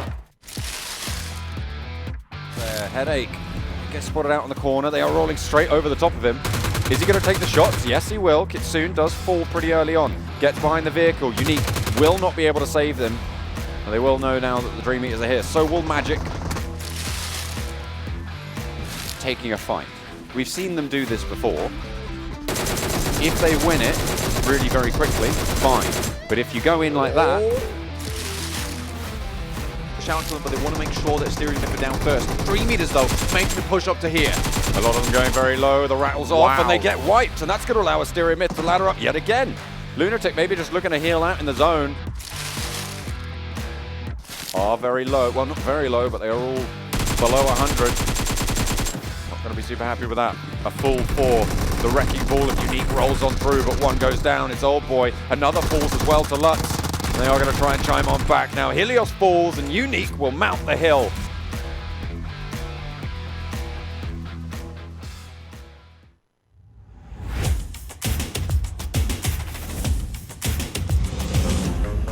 Both these teams had a pretty poor game 2. Oh boy. XG and Cream, so neither of these teams are going to want to go out It's about early. to be so rough for Brazilian killers. IN. Are they actually giving it up? The timing, they might just be leaving here. This may well turn out in Brazilian killers' favor. They're about to start coming across. And then it's all over for you. Jonathan so far has been very bloody strong. What are you playing at, mate? Okay, never mind. Not the very greatest. weak. He went for the Yeah, I like snowmobiles on this map. They feel very comfortable to drive, so that's good. Stick to the ground. Oh, my talking Lord. about comfortable to drive. Tempo, trying to go for that 360 barrel roll. She's alright. 5 points because they did stick the landing. Yasha up the stairs, does find the knock, refrag from Unique's teammates. Kitsune looking directly through the window, a really strong play here. 2 downs, very low HP, and he goes. Doesn't get the knock. Hang on a minute. Him. How's he survived through that? Unique, they're really on the ropes now, but finally. Spraying down on actually. And they're going for it. Is this going to be execution? Yes, Iraqi Elite is going for it. And car. Quiet falls. The rivalry could go ahead there at the end of the game if it continues on. S7 at the moment, 4 kills in the bag. Oh, you're sliding. Ooh. All right. He made it into the water eventually. Yep, nope, we're fine. They're still falling in. All right, well.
Hello and welcome back to the PMCO 2019 Full Split. This is the EU semi-finals. It is. And we are right down to the wire. 2 games left to go. My name's John Allen. With me is Blank. And of course, if you want to be ready to beat out anyone on the battlefield, it's time for some seamless and uninterrupted gameplay with NEX.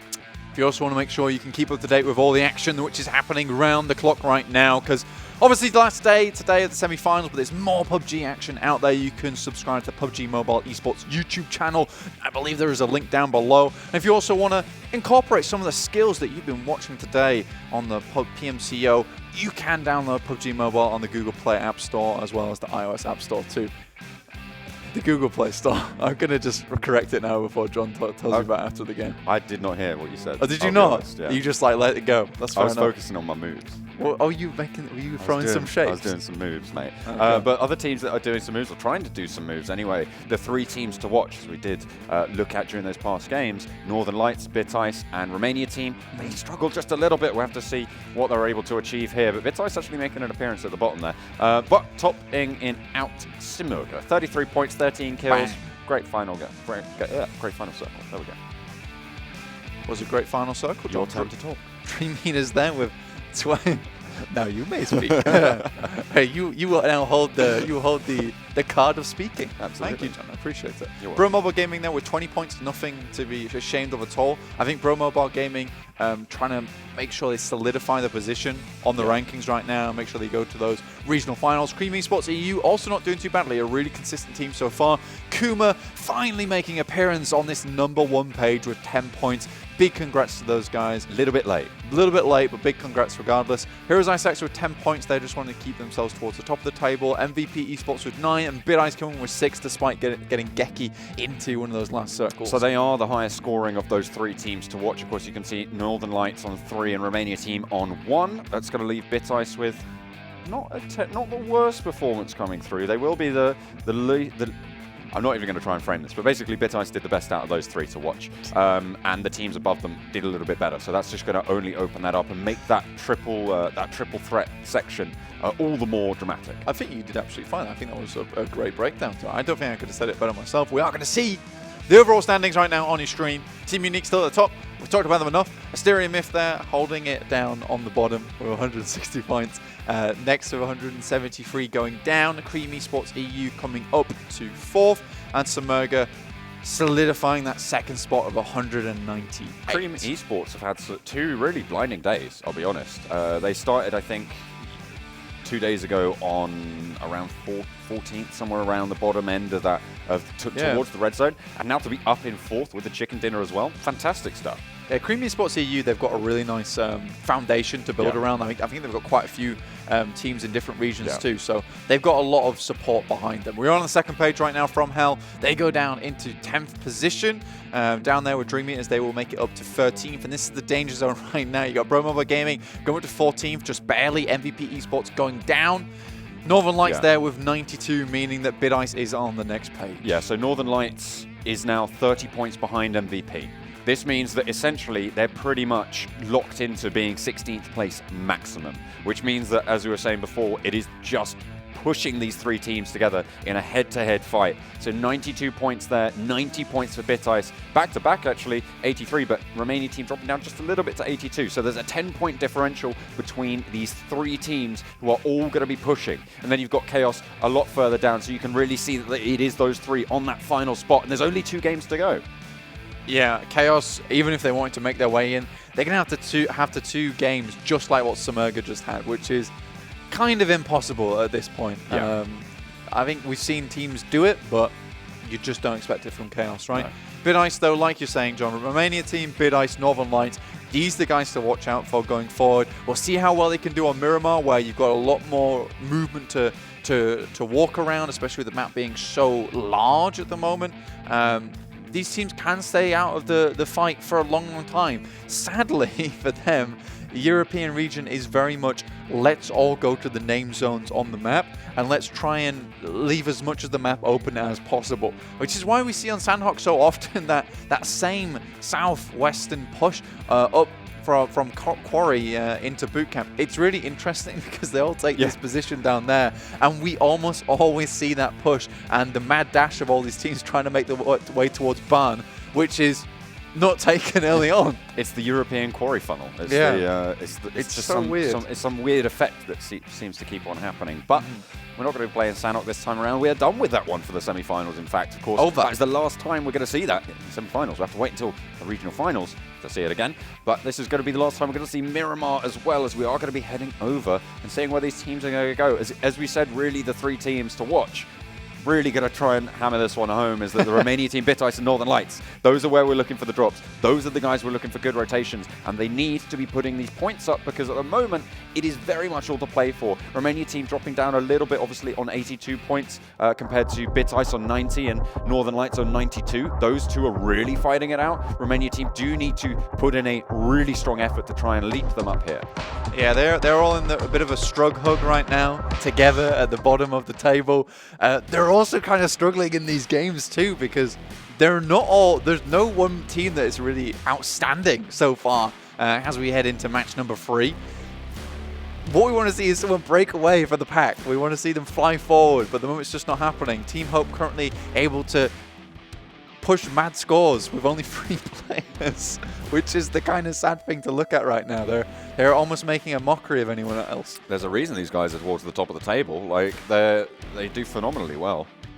Really good to see. Of course, I think they will be dropping in with 3 yet again, so we'll see what they're able to do this time around. BitIce out early this time, looking to potentially go over to El Azahar. Maybe even Tierra Bronca if they break out west, just a little bit further north. It's kind of interesting as well because Evil is in the exact same boat, and we saw BitIce being very close to Evil. Evil are trying to hang on for as long as possible, so they have the same game plan as BitIce right now, because BitIce do tend to steer clear of a lot of teams until later on, which in my opinion is probably the smart play. It's the most consistent play.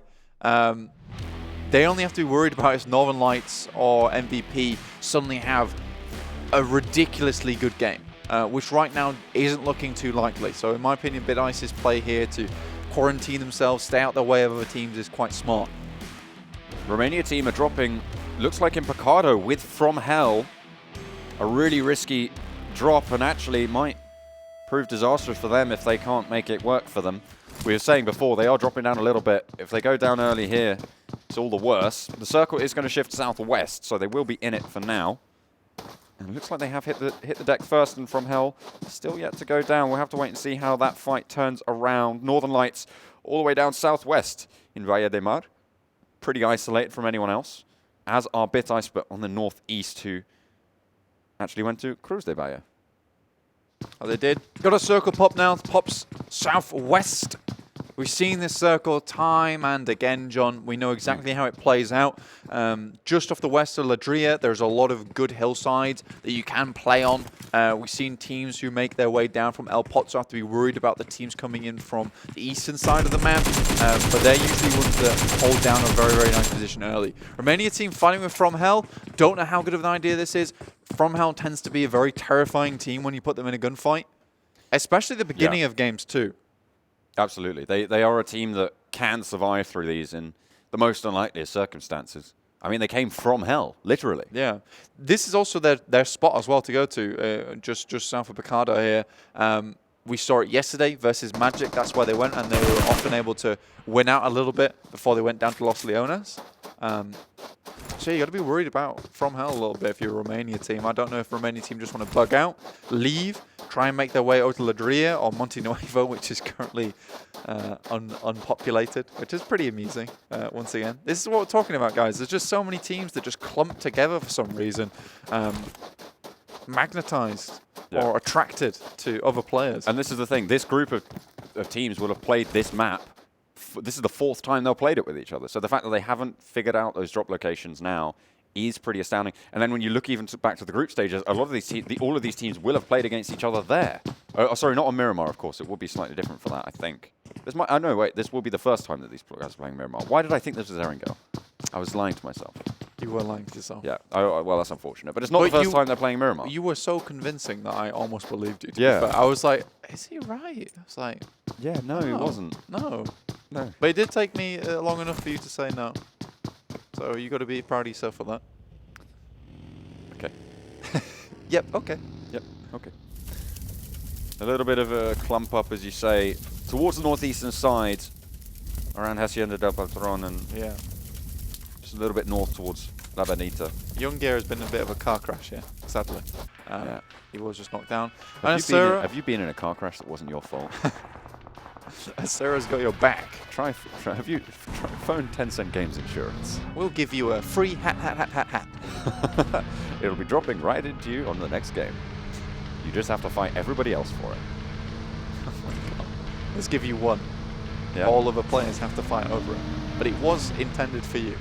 That's the main thing. It did it's have the your fort, name on it. Yeah, it's the fort that counts. Yeah, exactly. It's there. You just didn't find it. Yeah.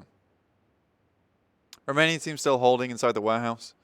Not a bad position to hold either. You have the stairs around it, which provide a lot of power. Yeah. The issue is that if FROMHELL can make it into the stadium with them, it's very, very difficult then to stop that push from happening any further.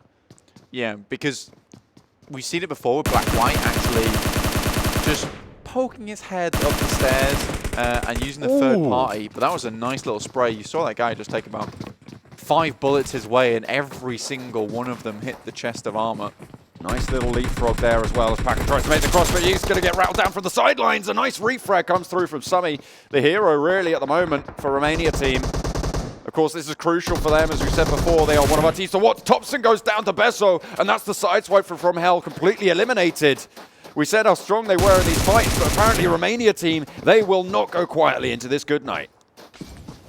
Raging at FROMHELL right now. A ridiculously good couple of headshots coming through from Romania team. Just puts FROMHELL on their backs.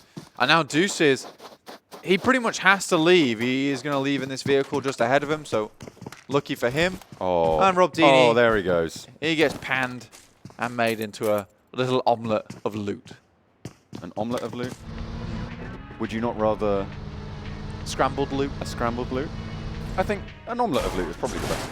I think omelette is one of the best ways to cook eggs. Just saying. Okay, but there is one guy we know who makes omelettes in a Tupperware box. Oh. Which is I know. quite classically not the right way to make omelette. It's not an omelette. It's not. It's microwaved eggs. Radiated eggs. Ugh. That's the only way to describe that. Romania team finishing off a 3rd kill as well. So nicely done by them. Just Deuces remains for that squad. But BitIce actually rolling in, maybe heading towards Picardo. They might just try and sail it on by. If they do challenge a squad like Romania team in this location, they might suffer just a little bit. And if they go in bit by bit, maybe even further. But SIMURGA taking a fight with HIceX. There's the SLR from those sidelines, doing a lot of work and soulless.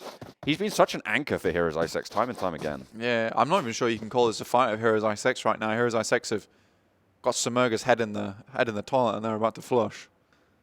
Feels very upsetting. Goes down. Romania team now locked in a little bit of a fight with the passing BitIce, but looks like BitIce do not want to go into Picardo. They're going to go to the hills a little bit further north. Selim looking to try and chase down Moriquen. They should be able to spot it out. Pops the gun away, gets a little bit of extra speed. Got to go fast. Sun's giving so much info here, John. They know exactly where he is. Selim knows the exact peak here. Goes out wide. Moriquen. Oh, he goes for the drop shot. That could be it, but no. Able to pick it up. Sun HP survives another day. SIMURGA wiped out in 16th position. Solus, the real teammate here. Selim's like, I will now loot. And Solus is like, come on, buddy, get your mate up. Get him back in the fight. It's kind of harsh. Yeah, that's really mean. Really mean. It really means. But That's BitIce, the kind of thing that you'd do. BitIce send themselves a little bit further north of Picardo. They don't want to go for the fight with the Romania team this time around. MVP might have spotted the exit from Romania team, or they might have spotted Deuces. Los Leones was pretty much solo looted by DreamEaters, by the way. They were pretty uncontested there. Yeah, at the pick of the litter down there, literally just walking into shops, taking whatever they want. Although it's hardly litter over in Los Leones. It's very good loot. Yeah. Very good loot. Next circle coming in relatively soon. El Pozo being controlled at the moment by Kaos. Cream on the northern side. Teams to watch playing in Picardo for Romania team. Just south of Montenuevo for BitIce and Northern Lights all the way down to the southwest. KUMA coming in to Los Leones right now. will come into contact with DreamEaters, but they have a little bit of cover going through the actual city. Deuces is in a flaming vehicle. Expects nothing less from the demon himself, but he needs to get out pretty sharpish. Yeah, he's going to hop on out. Wants to get a little bit safer there. Had a little bit of time, and he heard the gunfire stop. Last remaining player for FROMHELL. So he does want to survive as long as possible. He's going to be playing that waiting game. The next circle to zone in to that mainland. Romania team still in it. Northern Lights still in it. And a really nice set of hills over towards La Driera and a little bit further south of that. BitIce made their way to the northern side of this clump, this pack that you can see there in the middle of the circle. They're very, very central, so nice to see that from them. Still making aggressive plays. It's good to see. It's nice to know that they're not down and out. They're still very happy to go for some more wild plays here to get into the rankings. And playing a central position is by no means a bad move at all. If they can make it down there, they'll easily, yes, go for it. But let's take a look at the circle here. The southern half of the circle is so contested. Esports EU, Pro, as well as Chaos have the just a really nice time coming to the circle right now. They can go anywhere without being too contested at all. A lot of gunfire being rattled off here as teams settle into their rotations. Miramar is one of those maps where your rotations will almost always be spotted. You will almost always be seen. It's so open, and when you're moving to your next spot, you need to be aware that people will know that you're there. It's very difficult to play a sneaky game in terms of those rotations like you potentially could do even on Erangel, but on Sanhok it's more demonstrable. Yeah, there's a huge amount of open ground actually in this circle too. North of Picado is a nice hillside that you can play in, but that again goes into open ground that Pro and Esports EU are trying to go for, which is why so many teams are actually playing around Minas del Val, because the foothills here are really useful to play from. The next circle will change a lot of things going forward, and everyone on the southern side has to be worried if it goes north, because then they have to run with basically a gaggle of players towards the northern side, which is going to be quite brutal to say the least. It is going to be like running a crucible, as you said earlier, John, up through there, and the obstacles will be other players with large guns in hand. Large gun in hand of Tron will get a couple of shots off. Solus almost going down. Selim is there. Ooh, spots an ankle, but he's going to be safe for now. The blue zone will not crunch them this time around, however. They are safe for now. As a lot of teams start to maybe even think about going in. You can see the last remaining player from FROMHELL over there.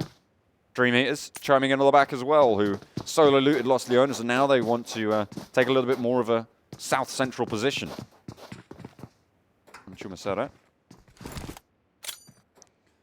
Chaos very much on the northeastern side of the circle, just outside Monte Nuevo. They don't really want to move right now. Oh, that was a very nice nade there onto Solus. Selim now standing for Heroes IceX, Futbolist. They are the sharks swirling in the water. Is going to go for the fight with Selim. They get one and will be able to rattle it down. No knocks in response as well. Futbolists go clean. Happy days for Futbolists. They have only got better as the semi-finals has gone on. Next circle pops. It is north. This is exactly what I was talking about, John. A very cruel circle, to be sure. And now everyone has to make the move. KUMA moves almost immediately from right at the back of the pack, which is maybe a bad idea here. They have to move past everyone, and like, the circle's only just popped, guys. You don't have to make this move right now. And Northern Lights are playing on that southern spoiler zone, so they will try and control it. You can see they've spotted Bro across the way. They need to try and survive for this one. Going out 14th would do nothing good for their chances of being that one team that can break out of that three-team pack. We'll see what happens to BitIce, though, really. It really depends on how defensible their position was within the circle. They will be really happy with the circle in terms of their position. Oh, like no I said, way. though, he just crawls up the hill. Real slow, but it's going to make it. As is Sushi. Somehow, Disc Boy allows them to get away with it. Swaps over to the Mini 14. Doesn't get any damage on, and it's only Pyrenik who's able to get it done. Gets the knock onto one of the KUMA players. There's also be some nice points for Northern Lights to pad their scores going forward. Ooh. Nice little shot over the side. Just catches the top of the helmet there, but they see Futbolists in the distance. They don't know if there's a different team, though. They should have an inkling. They would have seen all those vehicles rotate up. So if they're keeping track, they might just be able to tell. But the Futbolists might steal these kills away. That would be huge in terms of stopping the kills racking up for Northern Lights. But yeah, they'll spot out Futbolists as well, who are now at risk in the same location. Because remember, Futbolists are safe, and like John says, Northern Lights take a little bit of damage here. Well, Northern Lights don't get these kills. We're looking at them just going to the future, and BidIce staying in the game is bad enough for them as is. Romania team are rotating through the Valley of Death as well, as KUMA takes some punishment again from Cream. No respite, nothing found just yet. Oh dear, that's Romania team. 2 going down for them. They still have half of the squad alive on the southeastern side. Not the start you want, especially when you're 10 points behind the rest of that pack and one of you going down. It's just Besso now, left standing. Needs to survive as long as possible. 14th position would be disastrous. Might take them out of the running entirely, depending on how Northern Lights and BidIce do.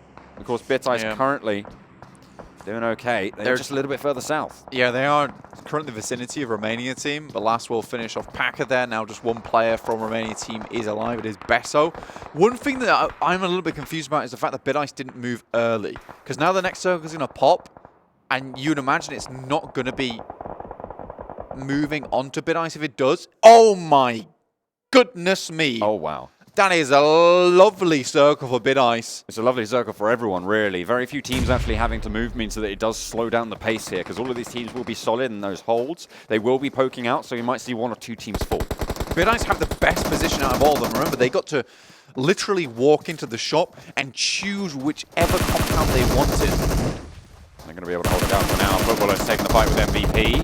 Can't quite clean this one out like they did against Heroes IceX, but there's a lot of sprays coming through. They get 3 knocks. 3 of them are up as well. Futbolists looking to go for the res. Might not be able to get more than 1 up, however. Zezzy does stick it. There's interest in this fight from afar, however. As Disc Boy able to get a knock onto Leerwan. They trade it around. That's the Futbolists eliminated as MVP do fall on back. Northern Lights actually with a really high ground spot here and a really nice position to look down on the rest of the pitch, really. Yeah, SKS here in hand. Does down, Bandit. Oh, that's Bitter. Yeah, that was Nico actually taking that. Nico took it? Yeah, Nico got the knock there. Incredible. Very upsetting. But yeah, BidIce looking pretty happy right now. Remember, they did actually pretty well in the group stages. They're one of the teams that at the very beginning of the group stages I was looking to propel into the future and do very well. Unfortunately, it wasn't meant to be. They kind of tapered off a little bit. But I think of all the teams here, they have the most, I guess, pop-off potential, in my opinion. Northern Lights, we haven't seen too many amazing plays from them, but we know BidIce can make it to the end of the game and secure a chicken dinner. Besso's still going, by the way. They have 3 kills, so they have got a decent kill count to start with. The longer he can stay up, the better the chances the Romania team. Northern Lights, though, need to get dismounted, as do BidIce, which at the moment not looking greatest in terms of those prospects. We'll see what they're able to get done. There's quite a few teams with the majority of their players alive at the moment. Yeah. You're looking at KUMA and the Romania team really the only ones who are split up super heavily. Yeah, we're looking at 41 players and 12 teams. Like, this is a very happy number of players to be still in the match. Chaos, obviously they moved down from the northwest side of the map. So they've been pretty happy as well. They've been able to choose very nicely. DreamEaters taking shots from BidIce though, moving over some very open ground next to the roadside. Nice little headshot there from Nico. Nico has actually been one of the more impressive snipers out of all the players in the semi-finals, which is surprising to see this team so low. I think Nico has been one of the standout players of the semi-finals. Still 0 kills going through for BidIce just yet. They're holding the central compound, so they're playing for placement, it seems. Not quite able to get it done. Actually, the position that BidIce have is pretty good for Besso. They are going to stop anyone rotating across this open ground in front of him. Going to stop that fast crash.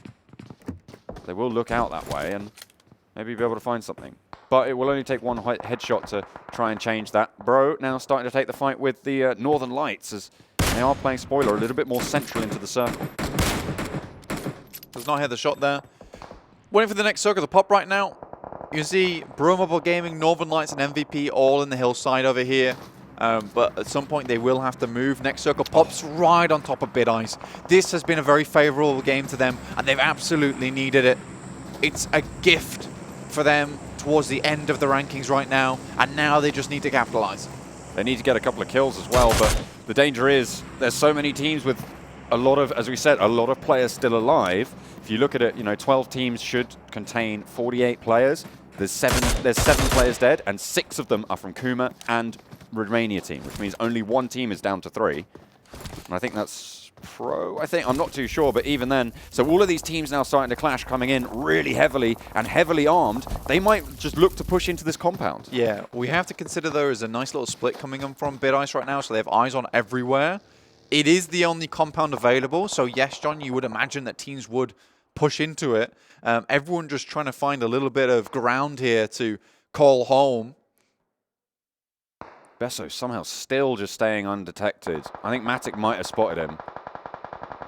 But they are going to try and push on out. Of course, Hope do have to leave that compound. Oh, they are the team that's playing with 3, of course, because they started with 3. The good thing about the position from BitIce right now is they're letting Nico control the hillside, but anyone who tries to make the cross the road, they're just going to be seen. Okay, all right. Pro able to take it down at the cost of 2 knocks to them. They will be into the next zone, however, as Evil get eliminated. They are down in 12th. DreamEaters looking to push along that roadside, potentially coming across Pro and Hope as well. Kaos actually doing work onto PubGMOBILE Gaming. This is the first fight they've taken, and now Northern Lights once again are third partying. Besso out. And Besso's now down. Oh no, is he? I think he might. Is he still alive? No, I don't think no, he is. Yeah, oh, he is. He's still going. Oh. He's still going. He baited me. He definitely did, but he is going to go down now. Unfortunate for him, as they are going to get eliminated. So they're down in 11th. Yeah, even if BitIce do get the chicken dinner here, they really want to pad the scores of kills. I mean, they'll at least get 1 point if they get the chicken dinner because they have to get that last kill. It depends how Northern Lights do. If Northern Lights go down now, they're on, I think, what, 5 kills, something like that. If they go down now and the chicken dinner goes to BitIce, that's huge. That's incredible. Well, now we're going to see the fight between Northern Lights and BitIce as Northern Lights try to push as close as any team has done towards BitIce. BitIce just sending out a lot of fire over onto MVP right now. We'll see if Northern Lights can steal the kill away again. But PubGMOBILE Gaming are now down to Kaos, and Kaos will fall shortly afterwards. 8 teams now remaining, and every place from here adds points as you go. KUMA getting eliminated. Hope picking that one up. Northern Lights on 3 kills, just on the northern side, with 3 players remaining. DreamEaters have a nice little ridge line to be playing around, and they're covered from the east as well. Really, BitIce's only team they have to worry about is Northern Lights. Another super good circle for them as well. Wow. There is no one on the northwest side, so all they have to do is watch one angle. The teams I'm looking at here to control it, Cream and Pro. If Cream can push up to that ridgeline, they essentially have a similar position to DreamEaters do on the other side and in the circle. So they will be looking to go forwards. Matic has been spotted out, and they are just going to go for that one, get the nade in. Not going to find the damage, however. They might try and flush around. Pro will compete with them for this position, and the sideswipe potential is there from the DreamEaters. They will spot out Mario. The good thing for BitIce right now is they know that because it's such heavy open ground around them, is that all these teams will be fighting one another. So potentially the smart move here is just to try and keep as many players on their team alive as possible, because they know that as they come into the last maybe 3 teams, they're only going to go off against 2 other teams with maybe 2 or 3 players alive. Matic turns it into a 1 versus 2 as he gets 1 knock onto Zuku. Got a lot of damage there as well. Goes wide, Alpha hits the deck, goes for the drop shot. Matic just not taking damage here. This guy's playing incredibly well. Alpha is going to get knocked as well as they go for the heals. Maybe looking for the confirm. Will be able to get it as well. Tries to shoot under the bus, but it's not there. He takes Zuku out, and now it's just a 1 versus 1. Drops the floor as Pro discover his position. We know why this guy is so heavily regarded as a massively good player on Team Hope. We've seen him make insane shots throughout the semi-finals. BitIce now stemming the flow from the DreamEaters. Northern Lights at their back, laddering up as time goes on pretty dramatically. BitIce now up to 5 kills. This is a good start for them. Should be able to spot out Militia there and pick up yet another 6 for them now. As the fight goes on for Matic, he will be playing spoiler to K-Last. As Northern Lights do need to try and figure out what they're going to do. They mount up into a vehicle. Matic does go down to actually to Pro, third-partying it, which is going to give Kalos the opportunity to move forward. The 2 players from Northern Lights still in it. There's 3 teams remain. Northern Lights do actually get a hit onto, I believe it was Homer from BitIce. You'd imagine Homer will be able to get back up again. Only 2 players from Northern Lights, like you're saying, and Pro are now going to have to try and make the cross over the road. Circle still zoned in on BitIce, remember. We'll see how this next circle affects them. If potentially they still have enough time, John, to make this work. There's only 2 points between these 2 teams as well, remember, so these placements are crucial. 6 kills for BitIce as well. As Northern Lights just trying to snake it as far as you can. Plaxa can be seen there. Might just take a couple of shots to the ankles. Not going to be good for his tango lessons, certainly, but he needs to try and dance around these ones. Northern Lights, though, they take out Homer on BitIce, which means that they are going to be a little bit more lucky. Bobby crosses the road to the next circle. Oh, my lord. The next circle, so strong for BitIce once again, and they've controlled this zone marvelously. Bobby going to look through the Molotov through the window, does get it. Geki is burning, has to jump out the side of the building, but he has a nice little place to... That's an Orm. Move himself to. Yeah, Pro. Bobby actually got that care package. Oh, dear. This could be bad, though, for Maybe. Bobby. If he doesn't push in right. He goes for the launch, and he gets the cover now. So he is playing. Oh, nice. Luke DeLuke goes around, gets the knock. Stays alive as well. Now it's just the 2 players from BitIce. This might be Northern Lights able to try and chime in here. Geki has to fall back. You can see Nico covering the angle, but they can't break here. Pro have done so well this game. I think they've got a load of kills on board. Northern Lights Plaxa does go down from Pro again. Pro are just starting to clean up here now. BitIce now 2 to the building. Nico down, no way he gets up, but he is going to try and survive. Oh, he is crawling away. Sorry, not Nico. Geki. He's going to try and survive. But now Geki is going to fall. All right, 2 players alive for most of these squads. Nice, Nico. Bobby does go down to a nice nade. Plaxa is down outside of the building. 1 player up for Pro. 1 player up for Northern Lights. As it is 2 for BitIce. 7 kills starting to rack up. They've spotted Pyrenek as he makes the cross. Look at her stay alive, and he will just make it to cover into the next circle. Bobby, I believe, is still alive. No, Hopper. And he has the Orm too, so... he's a force to be reckoned with right now. Pyrenek on the outside might just have an advantage here, depending on the next circle shift. If it goes outside, he can cover off those angles. He can rotate a lot easier. Hopper, in kind of a similar situation, isn't controlled by Pyrenek. The angle just isn't there because he hasn't rotated around that far. Unfortunate for BitIce, though, if they don't get the next shift. They've been so lucky with the circles, but will it hold on? They've done well to capitalize on as well. They've taken the advantage and turned it into a good mile here. Plaxa does go down. Molotov at the back, trying to force Hopper out of his position. Next circle does pop. This is good for BitIce. That's the thing as well. You've got to remember that Pyrenek is so much harder to zone away with Molotovs. If you have someone behind hard cover playing it, you can just zone them away from that. But if you don't know where Pyrenek is because he's playing soft cover, terrain cover, he's harder to zone. Hopper makes the break. Pyrenek might spot it. Yeah. Which would be really good for BitIce, actually. You've got to hit that. Oh, dear. I think he thought he had the M4 out. I think so, too. Because he didn't go for the immediate respray. No, that's unfortunate. That could be a real game changer for Northern Lights there. Giving Hopper the out is terrible. 5 kills for Northern Lights, 7 kills for BitIce. They're within two points of each other. And it's right down to the wire blank. Both BitIce players are trying to hold 2 angles at the same time, but back-to-back right now. They do not want to let up whatsoever. Pyrenek gets a little bit of hard cover right now. I think he needs to push forwards. I'm not too sure he's actually in this next circle. A bit difficult to tell. But Motvik, he's ready and waiting. The question is, will Nico be able to refrag it without going down to Hopper? It makes it a lot difficult for BitIce right now because they've got 2 variables to work around. They've got Pro and Northern Lights. If it was 1 variable, they might be able to hold just 1 position and go for the refrag. But now they have to control 2 areas at the same time. I think they're doing pretty well to make sure they can lock it down for the time being, John. But things are about to get pretty scary. Absolutely. Out come the nades. Hopper takes a little bit of fire. Takes a little bit of damage, but Motvik gets tagged up, actually, pretty heavily. Nicely done there to get that damage on. I'm not too sure where that came from. That might have been from the spray, might have been from Hoppers getting the damage, but he makes the cross, goes for it, but goes down. And we're down to it. BitIce and Northern Lights, two of our teams to watch. Pyridic is not in the blue yet. He hasn't made that break just yet either. Motvik not going to be able to spot it out, but he needs to push. Will go out wide. Nico looking for it, but they're going to allow him to get in close. He goes in. Building. Nico is just waiting there in the third party. They have Batman to drop down from the high ground too. Oh, he's going to try and force them outside. He's going to chase them up. Goes for the spray. Goes for one. Goes for two, but he's not able to do it. Oh, BitIce just clutch it out at the end. They take it home, and they get the extra kill as well. That's huge for their squad. 9 kills and the chicken dinner for BitIce. What an important game for this team.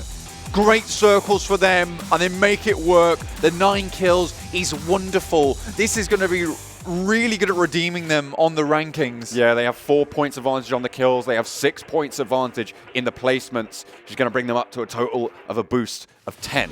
A really, really huge leap that we see there, with the Romania team going down very, very early as well. Both of these teams are just accelerating away. They started off well, but they split up in those rotations and got taken down, and now BitIce and Northern Lights finishing first and second. That is a nightmare scenario for a Romania team going into the last game. It's going to be so difficult for them. Romania team have got some great kills before and done pretty well in those last circles, but we'll see if they can manage it. BitIce and Northern Lights both today, though, you have to give them so many props. They've really brought their game to the next level. This is a very, very exciting and interesting scoreline that we find ourselves at. We'll have to wait until after the break when we'll see the actual scores, the exact scores, because we do need to make sure they are correct and double check. But the fact that, first of all, there's only essentially one spot up for grabs between all of these teams. Second of all, Northern Lights and BitIce both just did incredibly well, right? They are going to push themselves really, really far up. Yeah. Romania team not doing well at all means that they need to not only do well, they need Northern Lights and BitIce to do badly. I'll be actually quite interested to see if teams above them are going to be able to hold on. I mean, MVP coming 6th, they actually got a decent kill count, so I think they should be fine.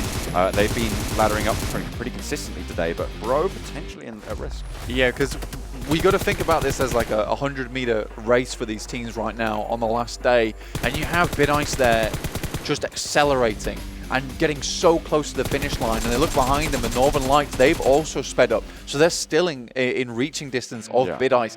Romania team, unfortunately, they stumbled. They're a little bit further behind right now, but and they were 10 points behind before. Exactly. So they literally have to put on their new sneakers and somehow have a timeout so they can put the sneakers on and then really speed up in this last game. Well, they have a little bit of time now because we are going to be headed to a break. When we come back, we'll have the score tables. We'll have the final game. We will decide which 8 teams are going home and which 16 can have their shot at potential glory Kings of EU.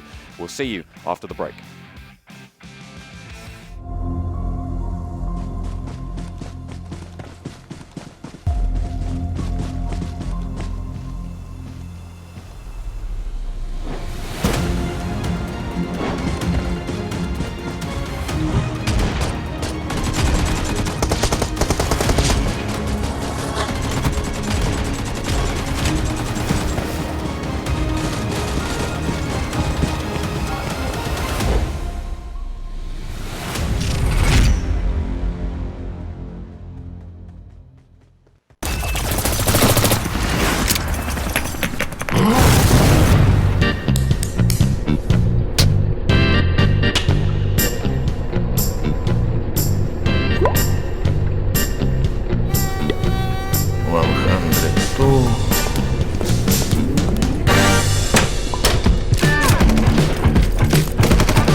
PUBG Mobile Team Deathmatch.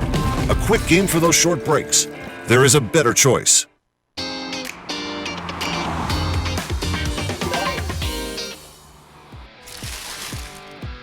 Ability to take a fight with teams. Both teams are so slow to do it. And also, how does he not get that spray onto Krista? Headache gets spotted out on the corner. They are rolling straight over the top of him. Is he going to take the shots? Yes, he will. Kitsune does fall pretty early on. Gets behind the vehicle. Unique will not be able to save them. Well, they will know now that the DreamEaters are here. So will Magic. Taking a fight. We've seen them do this before. If they win it, really very quickly, fine. But if you go in like that, Shout to them, but they want to make sure that Steering are down first. DreamEaters, though, makes the push up to here. a lot of them going very low, the rattles off, and they get wiped, and that's going to allow Asteria Myth to ladder up yet again. Lunatic maybe just looking to heal out in the zone. Are very low, well, not very low, but they are all below 100. Not going to be super happy with that. A full 4. The Wrecking Ball of Unique rolls on through, but one goes down. It's Old Boy. Another falls as well to Lutz. They are going to try and chime on back now. Helios falls, and Unique will mount the hill.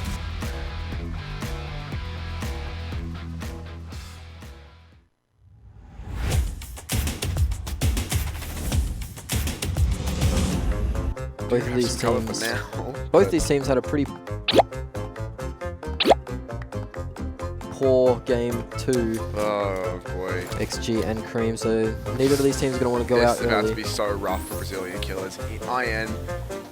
Are they actually giving it up? The timing, they might just be leaving here. This may well turn out in Brazilian killers' favor. They're about to start coming across. And then it's all over for you. Jonathan so far has been very bloody strong. What are you playing at, mate? Okay, never mind. Not the Very greatest. weak.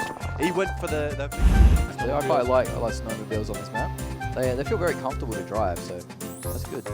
Stick to the ground. Oh, my talk lord. about comfortable to drive. Tempo trying to go for that 360 barrel roll. She's alright. 5 points because they did stick the landing.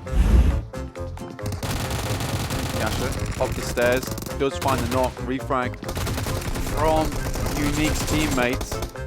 Kitsune looking directly through the window, a really strong play here. 2 downs, very low HP, and he goes. Doesn't get the knock. Hang on a gets minute. him. How's he survived through that? Unique, they're really on the ropes now, but finally. Spraying down on actually. And they're going for it. Is this going to be execution? Yes, Iraqi Elite is going for it. And a car. Quiet falls.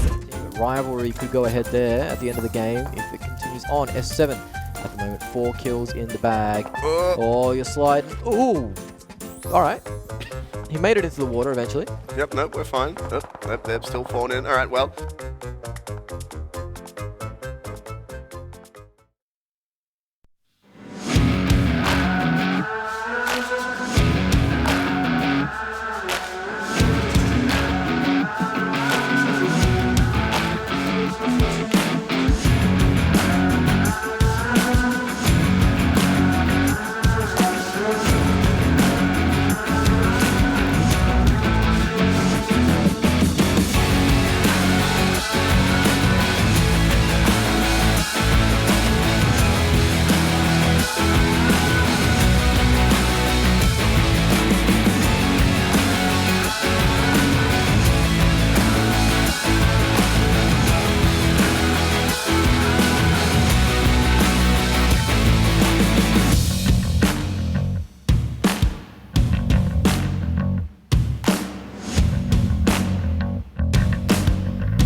Hello and welcome back to the final game of the EU semi-finals here at the PMCO 2019 Full Split. My name is John Allen, and of course, Blank with me. We are going to be heading into the action pretty soon, and of course, if you want to play PUBG Mobile with the NEX device, it will bring you a more immersive, more powerful, and more outstanding performance in your games. It can help you get those glorious chicken dinners. I want to make sure you can watch a little bit more of PUBG Mobile going into the future. It may be the final match, the final day from me and John, but you definitely want to keep watching some PUBG Mobile, so definitely subscribe over to that PUBG Mobile Esports YouTube channel. And if you want to play some PUBG Mobile a little bit as well and say that first you do have for the game, you can download that on the Google Play Store as well as the iOS Store as well. The iOS App Store. There you go. I messed both of them up. Yeah, that's I flip-flop. I'm a flippy-floppy guy, okay? Flippity-floppity, but we are going to take a look at some of the scores, of course, crucially. At the top here, we've got BitIce and Northern Lights, both teams vying for that final spot qualification. They got very, very close to the wire. With their performance here, they might just try and confirm it. 10 points out in the lead now for BitIce over Northern Lights. That's Hugely, really the main storyline. Yeah, it's pretty huge right now. BitIce, they want to continue having this lead, and with Northern Lights literally biting at their heels, it's becoming a little bit scary, because even though BitIce just put on one hell of a show for us, they're on Miramar, they want to feel safe. They want to feel safe going forward, but they just can't, because Northern Lights refuse to let up at all. It's like two cars driving, and literally Northern Lights are right up on the bumper behind BitIce at the moment, so very, very scary stuff. But we'll see if BitIce can take that final spot available to these three teams. Yeah, it will be pretty tricky to do so. There's, of course, the third team to talk about as well, which was Romania team. They went out relatively early on into the game, so they won't be too happy about that one. Cream Esports EU down there, 13 points. Everyone on this page, consistent results. Kaos, again, 6 points, not the best. Pro, 15 points. I'm surprised by that. Yeah, I mean, Pro have actually been not doing too badly today. Yeah. I think they've been on the first page twice. We'll see how that ranks up in terms of scores, but they were starting the day off with 34 points total, so I don't know how much of a change they can make. Coming to the second page right now, here is IceX with the most points at the top here with 5, tying up with ProMobile Gaming as well as KUMA. And Romania team there with 4 points. They have one hell of a road ahead of them. They want to get that last spot available. I don't think that's going to be a possibility. You need to have a team hope game, basically. Yeah, it would be pretty difficult. Romania team getting 4 points there, of course. Team Unique still set atop, still very, very proud. Pretty much indestructible there. SIMURGA and Cream close, but no cigar, unfortunately. SIMURGA 58 points behind. That would mean they'd need to get a 38-point game to draw even. A 38-kill game to draw even. You know, just don't think that's possible. Oh, it's very feasible. Very feasible. Probably quite usual for them as well. Yeah. Just to, wipe over half the lobby. We'll see if they're able to do that. I don't think they will. But yeah, the rest of these teams, they're going to be going through. I'm 100% confident in that. Cream Esports EU, interesting that they're in third place now. They're really making their way up there, for very, very well played to them. They've had one blinding run towards the end. Here is the second page. Here's when things get a little bit interesting. Currently, BitIce, they claim that 16th spot. They're going to have a tough time getting over ProMobile Gaming. ProMobile Gaming still putting out pretty consistent scores to hold on to that 15th spot. So you imagine that both these teams, or MVP and ProMobile Gaming, aren't going anywhere anytime soon unless they both go out super early and then Northern Lights and BitIce both have a ridiculously good aim. And even then, it depends on who gets more points than the other one. Both of them almost certainly aren't going to be going out in this next couple of games, of course. BitIce, with that chicken dinner, had a massive lead there, so they will be able to extend that on open and maybe look to leapfrog ProMobile Gaming. Yeah, maybe, but I doubt that both teams will be able to do it. Very doubtful. 19 it was for BitIce. Oh yeah, impossible for Northern Lights on 111 now. Romania team now as well. We can almost be certain that everyone down for Romania team is now not going through to the regional finals. Yeah. Everyone on 16 games played, definitely. Back-to-back at the Vormin Meditari confirmed as well. But Chaos, Evil, KUMA, Pro, pretty much impossible for them to try and leapfrog on out. It's I'm not sure if it's mathematically impossible, but in my mind, I've written them off I just don't think they're going to be able to make it this time around. So Romania team have a massive mountain to climb. They need to try and beat 119 minimum, or 120 at minimum they have to beat, right? Because everyone gets a point just for playing. Romania team 86, so what would that be? That would be 23 points total. 24 to try and jump on over. Would be a very, very difficult game and would rely on both on BitIce getting 0 points or 1 point just from that single placement. I think they need a lot of points essentially. Yeah, this game. Absolutely. I think they need to have a game like Team Hope had, and if we take Team Hope as a barometer for the semi-finals, the most kills we've got so far is 20 kills in a game and a chicken dinner, leading them up to 40 points. In that instance, that would theoretically thrust Romania team forward, but the likelihood of that happening, very slim. The likelihood of that happening, very slim, but also the likelihood of both BitIce and Northern Lights also doing badly, slim to none, right? Romania team going to have a very, very, very difficult road ahead of them. It's possible, it can happen. There is a universe that exists in one of Doctor Strange's visions that does, does contain this. 3 billion universes. In only 0 did we not succeed. Oh dear. Might be pretty tricky for them to do so, but we're really looking at the race between Northern Lights and BitIce. If they manage to make it both to, 6th, 7th place, they are pretty much guaranteed to be going through. One of them is, but it will just depend point for point who is going to get more kills, who's going to be able to ladder up further. Of course, only 8 points separating these two teams right now. It is down to the wire for this final spot. And a scary plane path too. Goes directly over Sosnovka military base from Quarry down to Novo. So the northern side of the map going to be quite closed off at the beginning of the game. Not a huge issue for these European teams. They don't tend to head up towards Zaki, Shooting Range, Severnia, Stalberg, Kameshki. The only really team that ever does loot Severnia is Northern Lights when they move down from the north side. So really what you're more looking at is probably Georgia Pol, Ruins, Rozhok, School and Apps, Yasnaya, and the mansion and prison shelter area where you can split loot the compounds, which means that much of the river is going to be contested. It'll be very interesting to see where the circle goes, because I think a Shooting Range finish here would be probably the worst for any of these teams, because getting up there's the pizza slice just above Yasnaya where it's super open ground. If you make a vehicle rotation up there, you're almost certainly going to lose your vehicle. But we are going to see these teams now taking positions on the map. As we know, these teams tend to take named spots. They don't like to split loot. This is not a greedy region whatsoever. Romania team heading for Chinky by the looks of it. They do need to get a lot of kills if they want to try and secure this. Even if they place, 3rd with 10 kills, that might be, well, it wouldn't be enough to do that, but they would need about 15 or something. But if they get 2nd with 10, that might just be enough. We'll have to wait and see. Northern Lights, they're heading on up. Looks like they're going to be grabbing some vehicles as well. BitIce, just trying to spot them on the map as they do go through. Not too sure where they've dropped out. But there's a lot of teams going Novo. Yeah, a huge amount of teams going Novo. Oh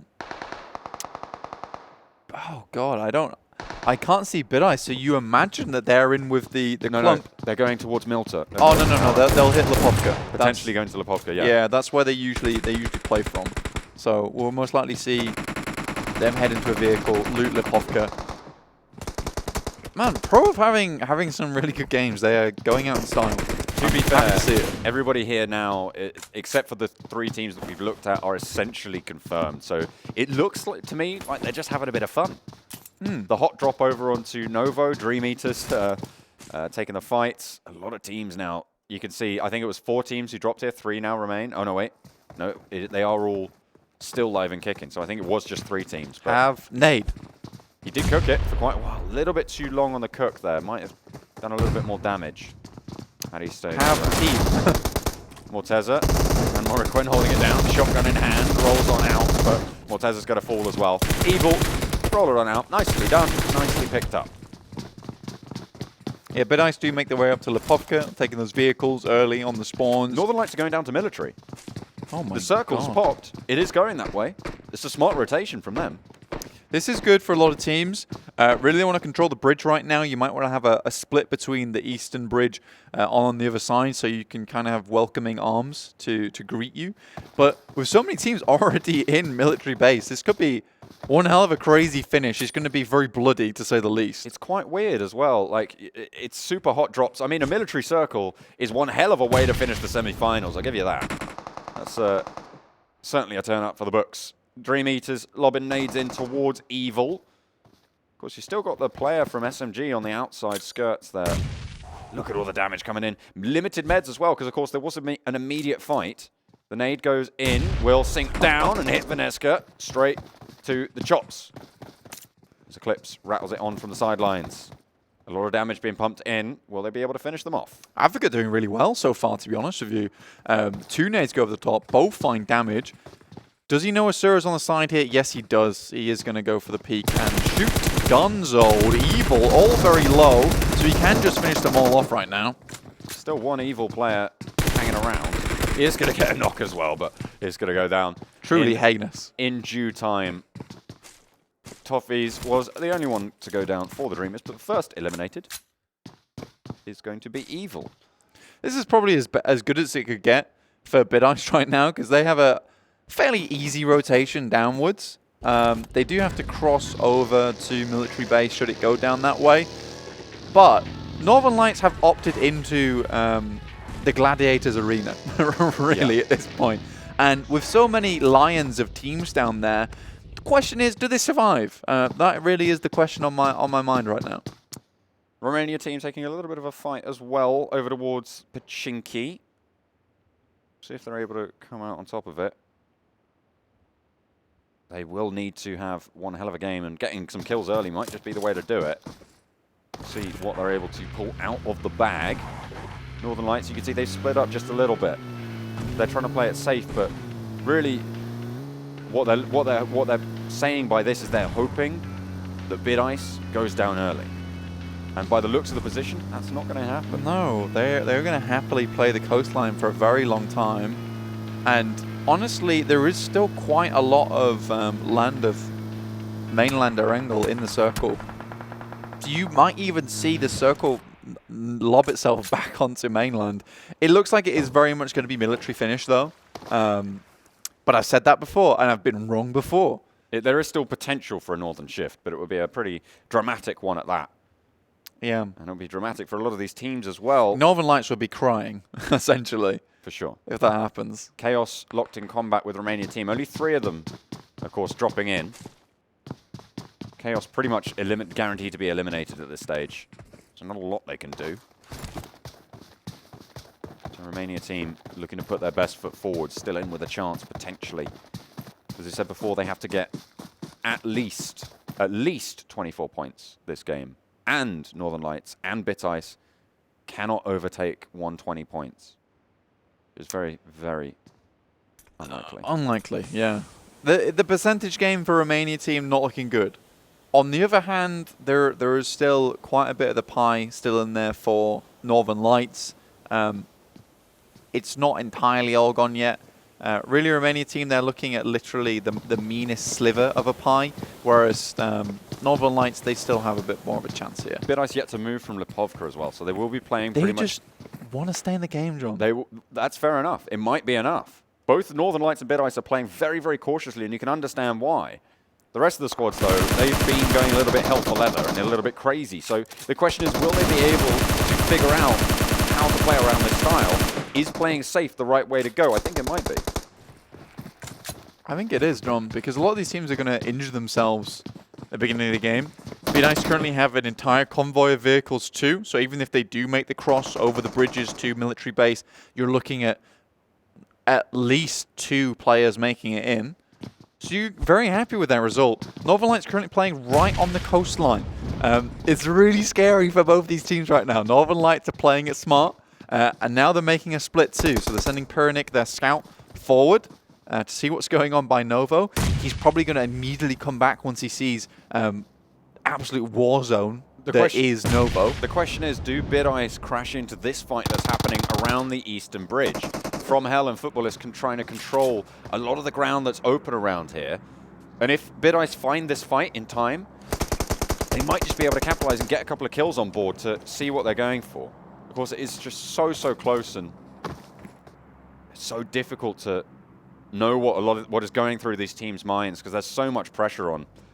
Yeah, 8 points between Northern Lights and BitIce. It's very scary. The thing is, though, is that for Northern Lights right now, they need to at least hit, I believe, 6th in this game.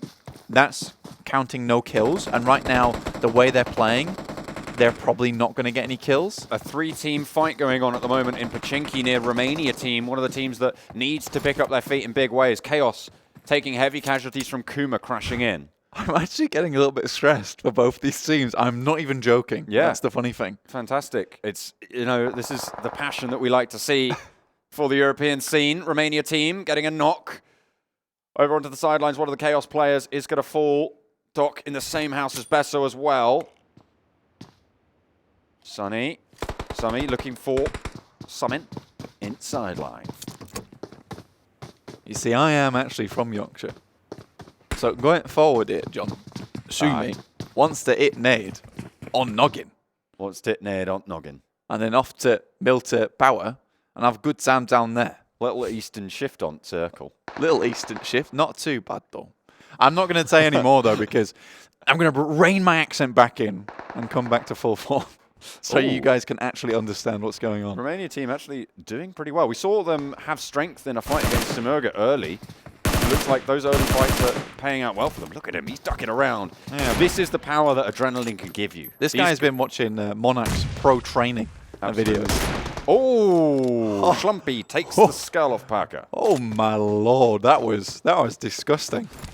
BitIce actually making the swim across from the peninsula next to Milter Power, trying to crash into Novo with their armbands on. Do not want to sink anytime soon. FROMHELL now out in 15th. Romania team still taking this fight. That headshot from KUMA Northern Lights will have done the damage and slowed them down a little bit, but it's not going to do too much in terms of actually winning the fight for them. Northern Lights right on top of SIMURGA right now. This could be the end of their run. I'm so scared. Oh, no. Oh, it is as well. Pyrenik. We'll see how it goes. He's going to fall pretty low onto the fight, but they are going to trade it. Comebacks, yeah. We'll see how Romania team are going to stand in this fight as well, because they are now going to be consumed by the blue zone. Phase 2, so they do need to be pretty careful. KUMA just holding their time. Maybe KUMA are just trying to play spoiler here. If we're going down, we're dragging you with us, maybe. We'll have to wait and see. Oh my god. I don't know what's come over me. BitIce are in the water. They're freezing right now, but there's another player from that's Besso down.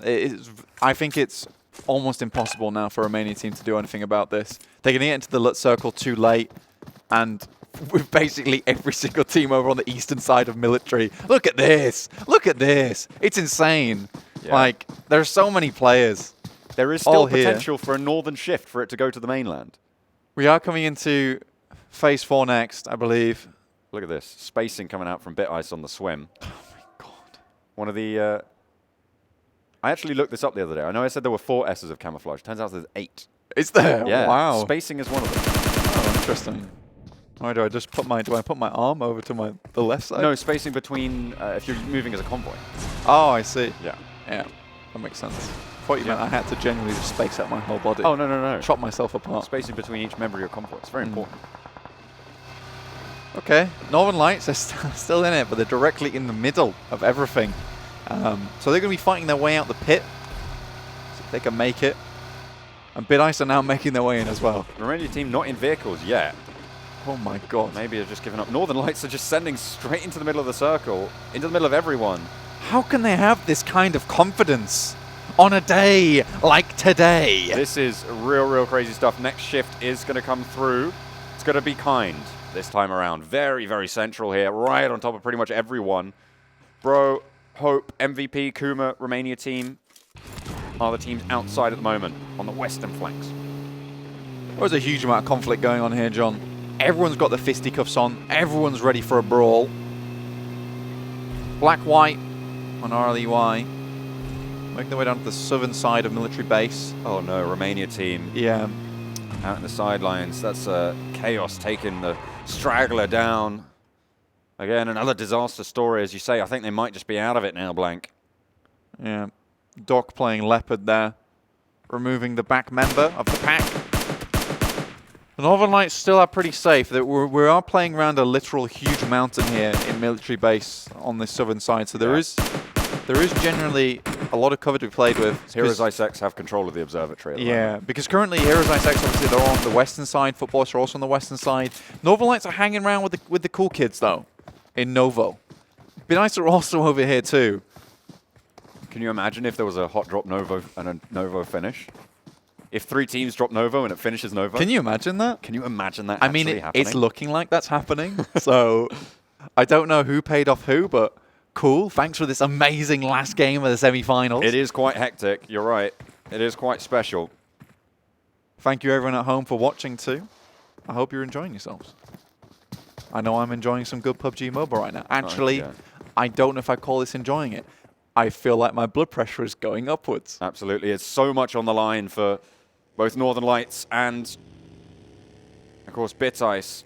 BitIce actually see Northern Lights here. Oh, they're so close.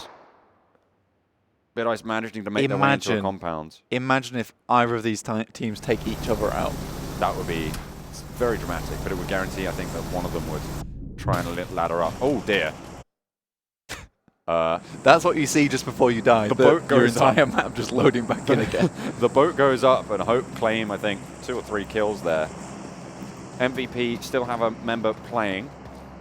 Romania team actually spotting out Doc, who killed their teammate earlier, so they're still out in the blue. Also, still going in. Let me just say there's been 3 loot drops in military base so far. There was one on the western side, and now there's 2 in about 100 meters of one another, just to the west of Novo. Doc does go down, I believe, to Romanian teams, so they get some revenge. Closer to the ladder-up placements as well, of course. Now down to 12 teams. As 2 more teams go down, you will start to gain points just for staying alive. It's true, John. Northern Lights, they have kept everyone at bay for the time being and literally skirted round the ring of fire, being careful not to be burnt. Look at this shift. Northern Lights and BitIce should be pretty happy with this, to be honest. It goes a little bit closer to Novo, a hard south move. Romania team all the more unhappy with it as well, as they do just get tagged up by the blue. I don't know how many more meds they have. Yep, there they go. We'll get eliminated down in 12th, and another team falls. Another team bites the dust, and with it, Romania team's chances of moving through. So we're down to a 2-horse race for certain now, Blank. Northern Lights, once again, they're going to make a clockwise rotation. These guys have been moving so much. You would have thought they were a hummingbird right now because they refuse to stop fluttering about. BitIce controlling a little bit of a compound there. Might have to control it against DreamEaters and FUTBOLIST, potentially looking to push in, but FUTBOLIST maybe going along the coast. Zezzy, are you okay? Yeah. He's fine, yeah.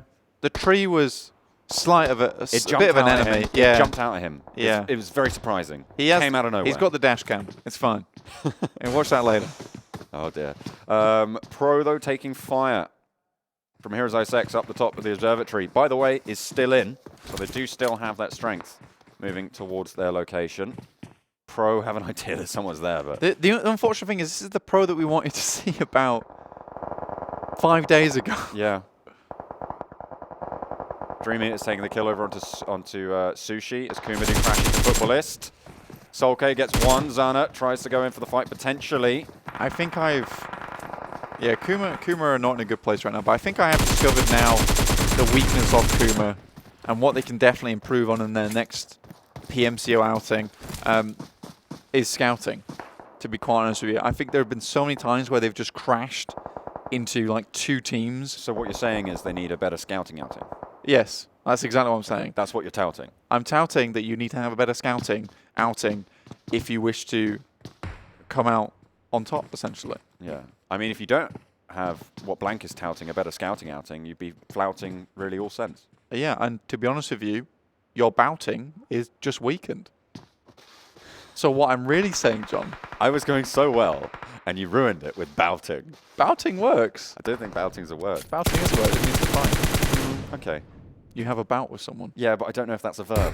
I think it is a verb. All right, well, it might be a verb now. We'll see just how BitIce and Northern Lights are functioning at the moment. So upset. I'm very upset because I am very proud of what I was able to achieve there. But so should all of these teams. Everyone's made it this far. Mario will make it no further, however.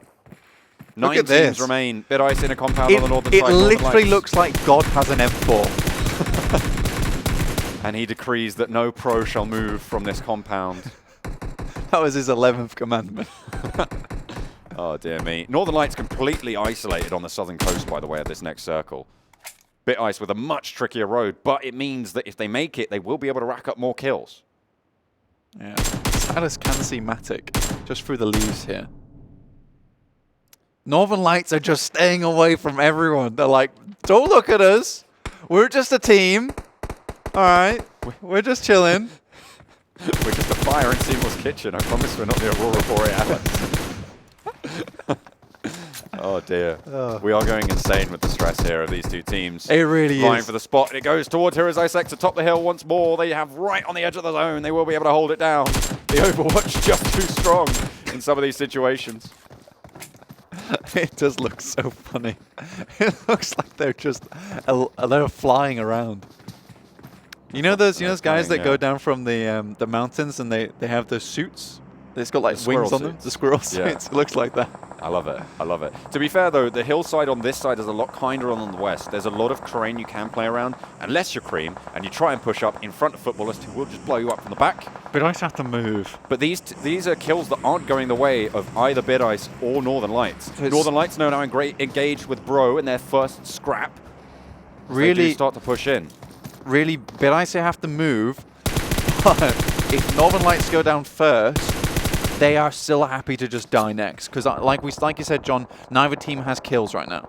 BitIce and Northern Lights now engaged. They are now embroiled as they start to move. A couple of kills going both ways. Northern Lights, Pyrenik leading up the charge.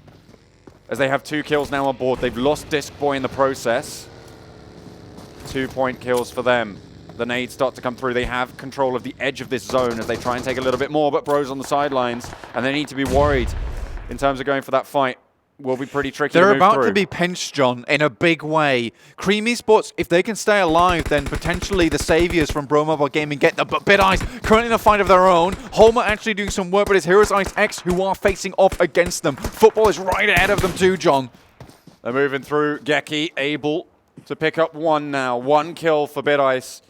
2 going in for Northern Lights so far. Northern Lights with the ladder to climb. They need to get a 9-point profit over their opponents, BitIce, across the hill. That's what they're looking for here, Blank. Northern Lights with the advantage at the moment with 1 point, so that shrinks it down to 8 that they need to earn from now on. If they can knock BitIce out now, they might just be able to go for placements. Yeah, they'll be fine with that. But currently, Futbolists are also rotating down to where Northern Lights are. Cream Esports takes shots from Futbolists. Now Futbolists looking to clean up. BitIce, there might be aware of Futbolists right now, but they don't want to fight with them. Zesty does take down Motvik, but also Futbolists are fighting with Northern Lights. If BitIce know this, they just want to stay still. They just want to stay still right now, John. They want to stay alive. That's the name of the game here now, Blank. They're pushing in. The Futbolists playing spoiler to both of these teams. Northern Lights down to 1. And it's down to the wire. BitIce with 3. And that might be enough. Plaxa trying to hold it down against 3, but he has the zone. Solke going low. Lovazin might try and play spoiler. Will be able to claim another point. Will be able to claim the kill there. Lovazin trying to snake it on in. There's a healer out in the zone. They might try and play spoiler. BitIce on the northern side have much more strength. But how far will Plaxa be able to will he be willing to push? Solke goes down. And now it's just Lovazin who could potentially spoil it for all of them. But BitIce taking heavy fire, coming in from Cream. Only 1 player standing, and it's Geki. Looks to go for the res. HIceX might be able to spot it out as well. They're on a nice little hillside here, though, John, which gives them lots of cover from everyone. But like we were saying before, they just have to stay alive. Homer now finished. They're going in for it. Seeing what they can find. And it's Lovazin to go down. Oh, my God. Northern Lights able to pick up another kill. That's 4 for them now. 3 points profit. They need to get 9, remember. And these placements are starting to become way, way more important. BitIce still on that northern side. This is terrifying. Northern Lights have actually started to get quite a few kills on board too. Now DreamEaters They're looking to move down across the road. Silas still here as well. They have the zone. Here's IceX doing well. I know we haven't talked about these teams on the western side too much, but Northern Lights versus BitIce is incredibly strong. Plaxa's making a really dangerous rotation into the circle. Will anyone spot him out here? But Nico is as well. Geki has fallen to the play zone. Plaxa is out. Oh my god! Northern Lights eliminated. It's BitIce to be able to claim that final spot. The question is, how much further will they go? They've managed to make it. I think we've locked in our 16 teams, Blank. The stress can all come out now as these squads on the west start to vie for it. Here is IceX, dominant from the top of the hill, challenging out everyone. They will be able to send them down. 7 kills now racked on up. Selim is down, and Hope down in that crater. Another drop is coming on through. It really depends how quickly BitIce actually go down here, because there were some kills on Northern Lights as well, but I don't know how much that will affect the scores going forward. I think forward. they only managed to get 4 total, so I don't feel affected too much. But I don't think they managed to climb as now. far. And with all of these placement points, I think it's just too much to ask for. Yeah. BitIce are eliminated as well, so all of their points are locked in. Yeah, I feel like it's such an alleviation of pressure. Yeah. I feel like my soul has left my body for a little bit, but let's get back to the game, guys. Oh, yeah. ProMobile Gaming trying to hold on the road, not a great spot to be. And here is IceX once again playing circle spoiler to everyone else. They are playing central. Cream get eliminated. 3 teams now remain. It's Hope, it's Bro, it's Heroes IceX. The heroes from atop the observatory. Not observing any of the rules of combat. No. Devastating everyone. You know what, John? If Heroes IceX win this one, I am willing to give up my title as Circle Gremlin. Yeah? And give it off and knight these players from Heroes IceX, the new Circle Gremlins of PUBG Mobile in the EU region going forward. And we'll see how they can do in the regional finals. They managed to take control of this crater and the terrain that comes with it. Kingsman in the shack. The final game of the semi-finals reaching its conclusion now, Blank. We're really close to the wire. A lot of these teams pretty much confirmed to be in. So it's all for pride. Here's IceX with 3 players. When will the moves come in? Because the blue zone will push both of these solos into open ground as well. Into open ground. Hope actually might try and take the clash with Carly. Takes a lot of fights. Here's IceX to claim the kill. And now it's just Hope. Kingsman is going to become the next Galahad. We'll have to wait and see. I mean, he's about to step on a very, very nasty explosive if these nades come through. The double nade over the top. Just a little bit too far away right now. Oh, not quite there, Silas. They know exactly where he is. He's just looking for it. The nade to close is the us out. Galahad. And I think he took himself down. He actually naded himself there. He dropped it underneath his own feet. Well, he stepped off the landmine. Oh, yeah. And that was for Hope, boys. A veritable Merlin. 3 players as well. Hope has done insanely well, having 3 players all day, but it is BitIce who make it through, despite Northern Lights fritting this way and that. They just do not make it to the end. It's so sad. They had a really good run going against FUTBOLIST too, but BitIce, they just hang on for a little while longer. And that's all they needed to do. Fingernails, inches, as good as a mile in this circumstance. And it's unfortunate, but we'll be able to see that coming on out. A lot of teams as well going to be taking the fall with Northern Lights there, unfortunately. Romania team, of course, going down quite early. Not quite early, but on that hard rotation that they had, being spoiled by Kaos and being zoned away by KUMA, who just held them in Pachinki, which is really unfortunate. Neither of them were going to do well off the end of this fight. I mean, you could see it here. But KUMA, they were already eliminated. They didn't care. It was a struggling circle for them as well, because you had the southern playing path, and then people assume that it's going to go a little bit north side, so they prep themselves for that. Romania team did that too, and then you get an insane circle drop onto military base. It just affects things going forward. When you're locked down in a firefight, it's very hard to leave that, especially when you've got another team in close vicinity looking for that third party. So incredible, incredible game. Yeah, phenomenal stuff, and what a way to close it out, eh? A military island finish, over towards Novo, where there was a 3-team hot drop. I mean, it's absolutely insane, right? You couldn't ask for any more. You couldn't ask for a better way to close us out, and I think to decide the top 16 teams as well, that will be moving forward to those regional finals, which, of course, coming up towards the end of the month. It's going to be phenomenal to see how they're going to be able to adapt and, you know, take heed of the things that they can absorb and learn from the semi-finals, from the group stages, from all the other regions as well. it is a huge pool of knowledge that these players have garnered now coming to regional finals. They will be playing each other over 2 days. They will be not playing any other groups, so they have to really get comfortable with one another right now. But an incredible game to end out the semi-finals. We will get the scores to you as soon as possible. But just crazy done, all in all. And we couldn't have asked for a better EU region so far, because all these players, we've seen them go through a journey from the group stages into the semi-finals. It's been wonderful to watch these players, these teams grow.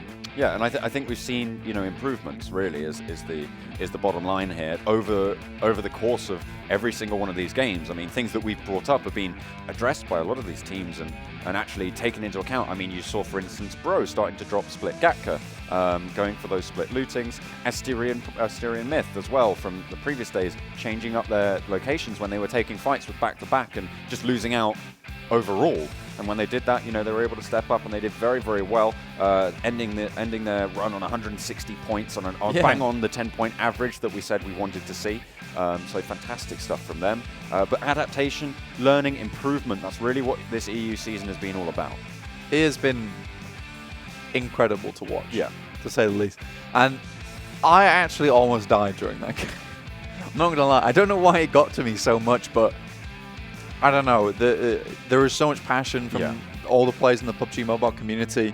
I try and talk to them every day, and you just know how invested they are in this game. And you can just tell how much it means for BitIce to get into the finals. I don't even have to see their congratulatory tweets either, but you just know, right? Yeah.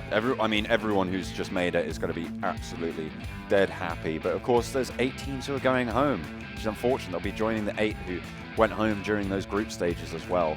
So it is unfortunate to see them dropping on out, but it has to be done. We've got to find the best. And the only way to do that is you have to be brutal. You have to give that cutoff, and that's exactly what we see here now. It is, but all in all, anyone who's made their way to the semi-finals, got to be proud of yourselves, don't you? You're like, you've made it to some of... Don't have to be. You definitely should. You definitely should. You don't have to be, but you definitely should. Yeah, like John says. You've played against some of the best teams in the region so far. You've come so far to get here too. Obviously, we've not even talked about qualifiers to get into the group stages. It is such an interesting journey a lot of these players have taken. And like we said, do not feel disheartened, because there is more tournaments to come, and you'll be able to definitely show your skills there and let people know your name. Absolutely. I mean, Hope can do it with 3 players, right? Don't rub it in. They can do it with 3 players. You guys, you can come back and you can improve. You can take those lessons on board and see what you can get done. I mean, you know, even anyone watching at home, they could potentially become the next pro, the next top fragger of this tournament. Exactly. You could quite easily be the next old boy. Maybe not the next old boy. He does some interesting things. Maybe don't aim to be the next old boy. Don't aim to be, but aim to be similar. Better. Yes, better than old boy. There is some things that you just can't. I'm not sure you want to be better at, like split dropping and punching someone to death. Yeah. And then driving back up to your team. Although that is quite the statement, right? Quite cool. He's playing fear tactics, really. Yeah. Isn't he? He's coming in. We can drop on the north side, but I will still kill you on the south side with mine fisticuffs. I could be anywhere at any time. I can strike from the shadows. You got to be wary. Yeah, he's an old boy. He's been around the block. He has been around the block. They kept him in a prison cell for about 20 years. Yeah. And he just watched nothing but kung fu fighting videos.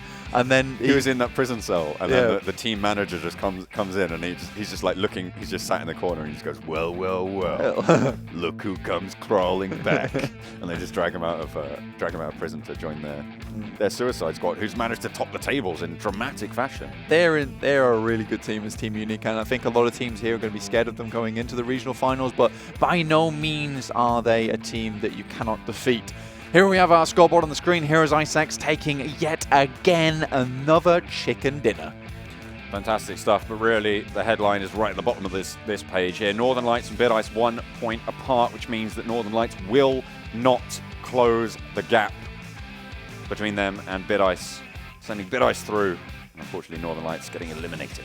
FUTBOLIST, though, have made a staple of themselves on this rankings throughout the day. On the first page, many times. It's really good to see. I think Futbolist is again a team to be feared into the regional finals. Unfortunately, it was weird at the beginning of the semi-finals. We didn't see too much coming out from Futbolist. We learned to respect them in the group stages. They are once again gaining my respect at the end of the semi-final. I think they're going to place into 5th, gaining 179 points total, but we'll have to wait and see for the total scoreboards at the end. Of course, this page, not the best for a lot of teams, especially Romania team, who needed the game of a lifetime. Unfortunately, it just was not to be. They'll be going home as well. And yeah, unfortunate for them. KUMA as well, playing spoiler, really not the greatest. But here we go, the final decree on the teams going through. We've got Team Unique placing up top, 258 points. SIMURGA, Team Hope, Cream, Esports, EU. Here is IceX, Futbolist, with a great performance there. Actually, here is IceX going up ahead of them, of course, getting that chicken dinner. It's going to put them into 5th instead of the Futbolist taking that spot. Cream Esports doing very, very well. No Rage and Next, all qualifying into those regional finals. Congratulations, and we can't wait to see you at the regional finals playing for your country, for your team. Look how close it is from 2nd to 5th as well. 201 down to 192. That's only 8 points. 9 points, sorry. I mean, Team Hope and Cream Esports EU, they're tied. They are tied. It's good to see. I think Cream Esports EU definitely impressed us so far. Team Hope as well. Going today with just 3 players and still making it happen. Yeah. I mean, that is one hell of a statement to slam on your resume. I would say that Cream Esports for me is one of the most improved teams moving forwards, and I think, you know, placing in the top 5, fantastic stuff. We see them consistent, but here we go. Here's the second page to be qualified. Stereo Myth, FROMHELL, DreamEaters, Magic, the Brothers Gang themselves, ProMobile Gaming, MVP Esports, and BitIce all move on to the regional finals. ProMobile Gaming going to be feeling a little bit of relief there after the weird start to their semi-finals. Every single team who has qualified, by the way, has got a chicken dinner, bar one. Bar one blank, of course, that is the Magic men themselves, Futbolist. Yeah, very odd, very, very odd indeed. But they've just been making it work. They are one hell of a fragger team, let's be honest with you. Absolutely. Whenever they go up against people die. Quite often. It's not the greatest, but yeah, they will be rounding out those 16 teams that will make it on through. MVP, a little bit at risk before, Bro, a little bit at risk too, but they managed to close it down. Of course, 16 games, 127 points earned for BitIce is the cutoff. And the third page of teams who will be sending home will be on in a second. We're just going to be sending on. We're going to get our third page up for you right now. Northern Lights there at the top. A really, really strong showing from them today, but it just was not meant to be. Romania team in 18th, back-to-back, also in 19th. Kaos in 20th, John. Deformia Mediatari were confirmed before this day started to be going down, unfortunately. 21st. Kaos do jump over them by 2 points, but it's really little consolation there. Evil, Esports, KUMA, and Pro all getting eliminated. Of course, congratulations for getting this far, but we are going to be saying goodbye to you now. So do move forwards with the top 16. The cutoff, by the way, for the average is 7.625. So a little bit lower. Sorry, 7.825. A little bit lower than we said with our 8 to 9 average, but it still is just about there. Yeah. Just an incredible performance for a lot of teams here. And to be honest with you, one last team that I want to pay commiserations to is Pro. The fact they're able to bring it out on this last day in such a big way, despite knowing that they're at the bottom. Maybe that was because they felt a lot of pressure throughout the semi-finals, and now the pressure is gone. They're able to perform. But hopefully we see them in the future. Yeah, hopefully we do. But we're going to be seeing you guys in the future as well, because that is going to be it for the semi-finals of the PMCO European region for the Full Split 2019. It's been fantastic to cover it up to this point, but we're going to take a little bit of a break now between now and the regional finals, which will be happening over, I believe, on the 26th. I have to double check that, or at the end of the month. So make sure you do keep tuned for that. And of course, you've got plenty of other regions to be watching and learning from as well, especially if you're one of these teams who's now managed to get into that top 16. But we've still yet to crown our champion, so do tune in for those finals when they happen at the end of the month. But for now, thank you. It's been great to cover it. I've been John Allen. With me has been Blank. Trusty as always. Fantastic stuff. But we are going to be heading off now. Thank you so much for watching. Thank you and good night.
Bye.